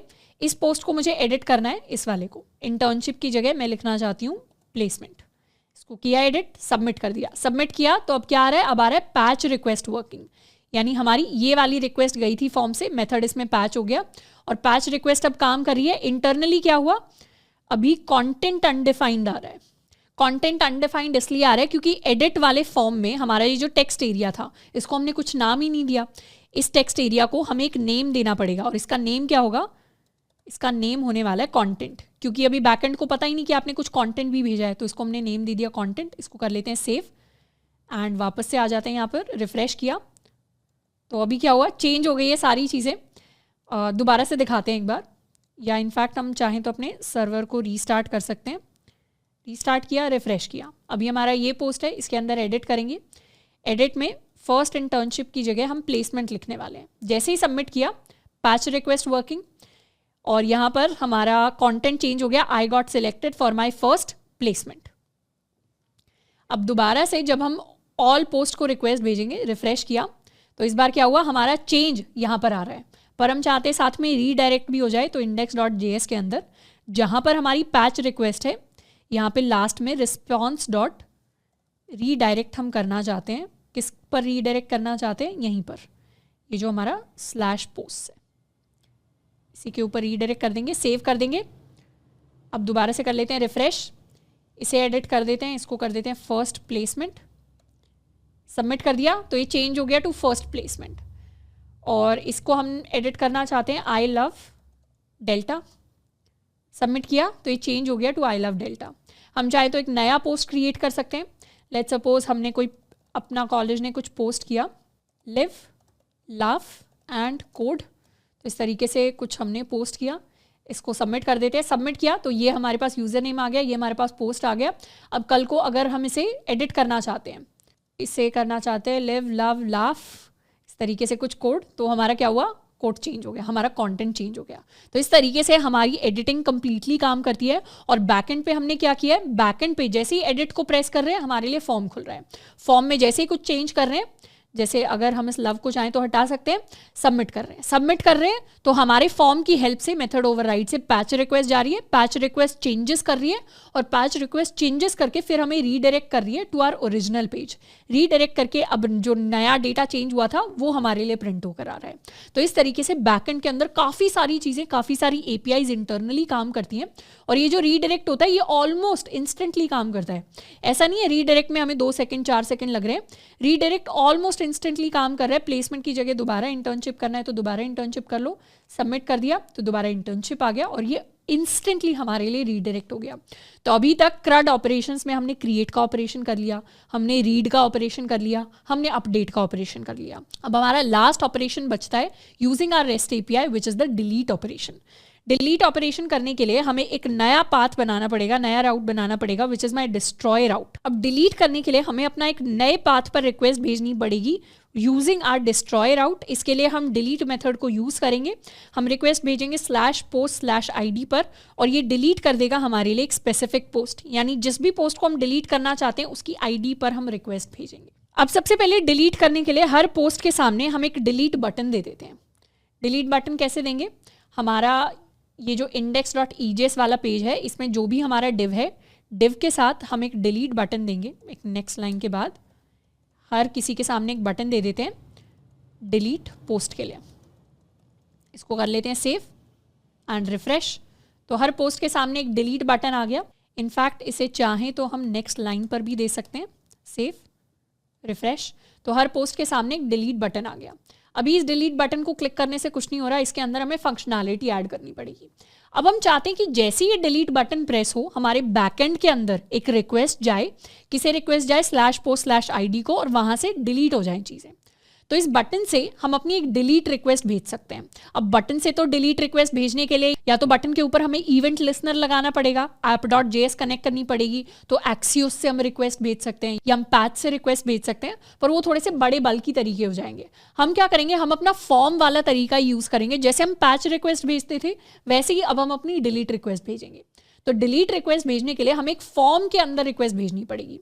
तो हम क्या करेंगे, इस बटन को फॉर्म का बटन बना देते हैं। फॉर्म का बटन बनाने के लिए हम इसे इंटरनली एक फॉर्म के अंदर डाल देते हैं।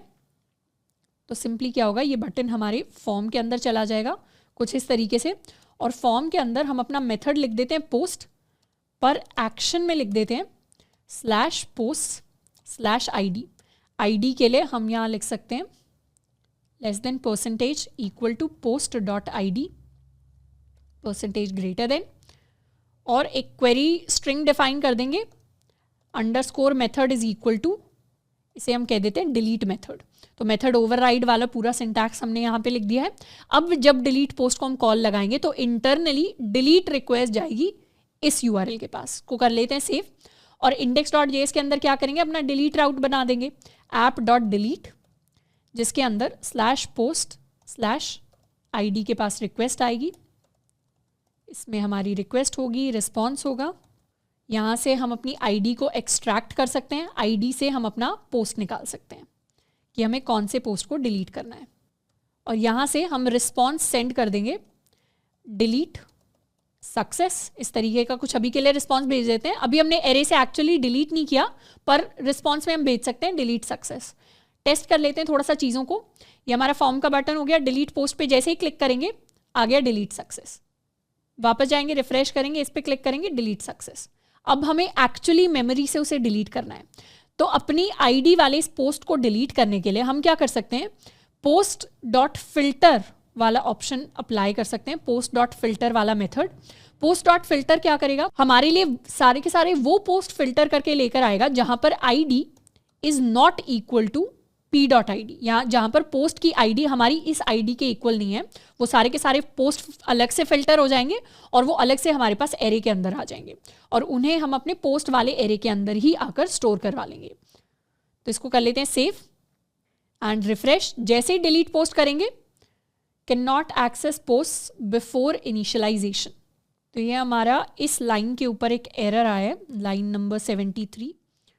तो अच्छा, यहाँ पर पोस्ट को हमें इनिशियलाइज नहीं करना, हमारा जो पुराना पोस्ट वेरिएबल था उसी के एलिमेंट्स को फिल्टर करके हमें उसी वेरिएबल के अंदर असाइन करना है। इसको सेव कर लेते हैं, रिफ्रेश, डिलीट पोस्ट किया, डिलीट सक्सेस। और अभी इंटरनली मेमोरी के अंदर भी डिलीट जो है वो सक्सेसफुल हो गया होगा, पर हम लास्ट में रीडायरेक्ट करवाना चाहते हैं टू दिस पोस्ट राउट। इसको लास्ट में रीडायरेक्ट करवा लेते हैं, सेव, वापस आ जाते हैं, रिफ्रेश।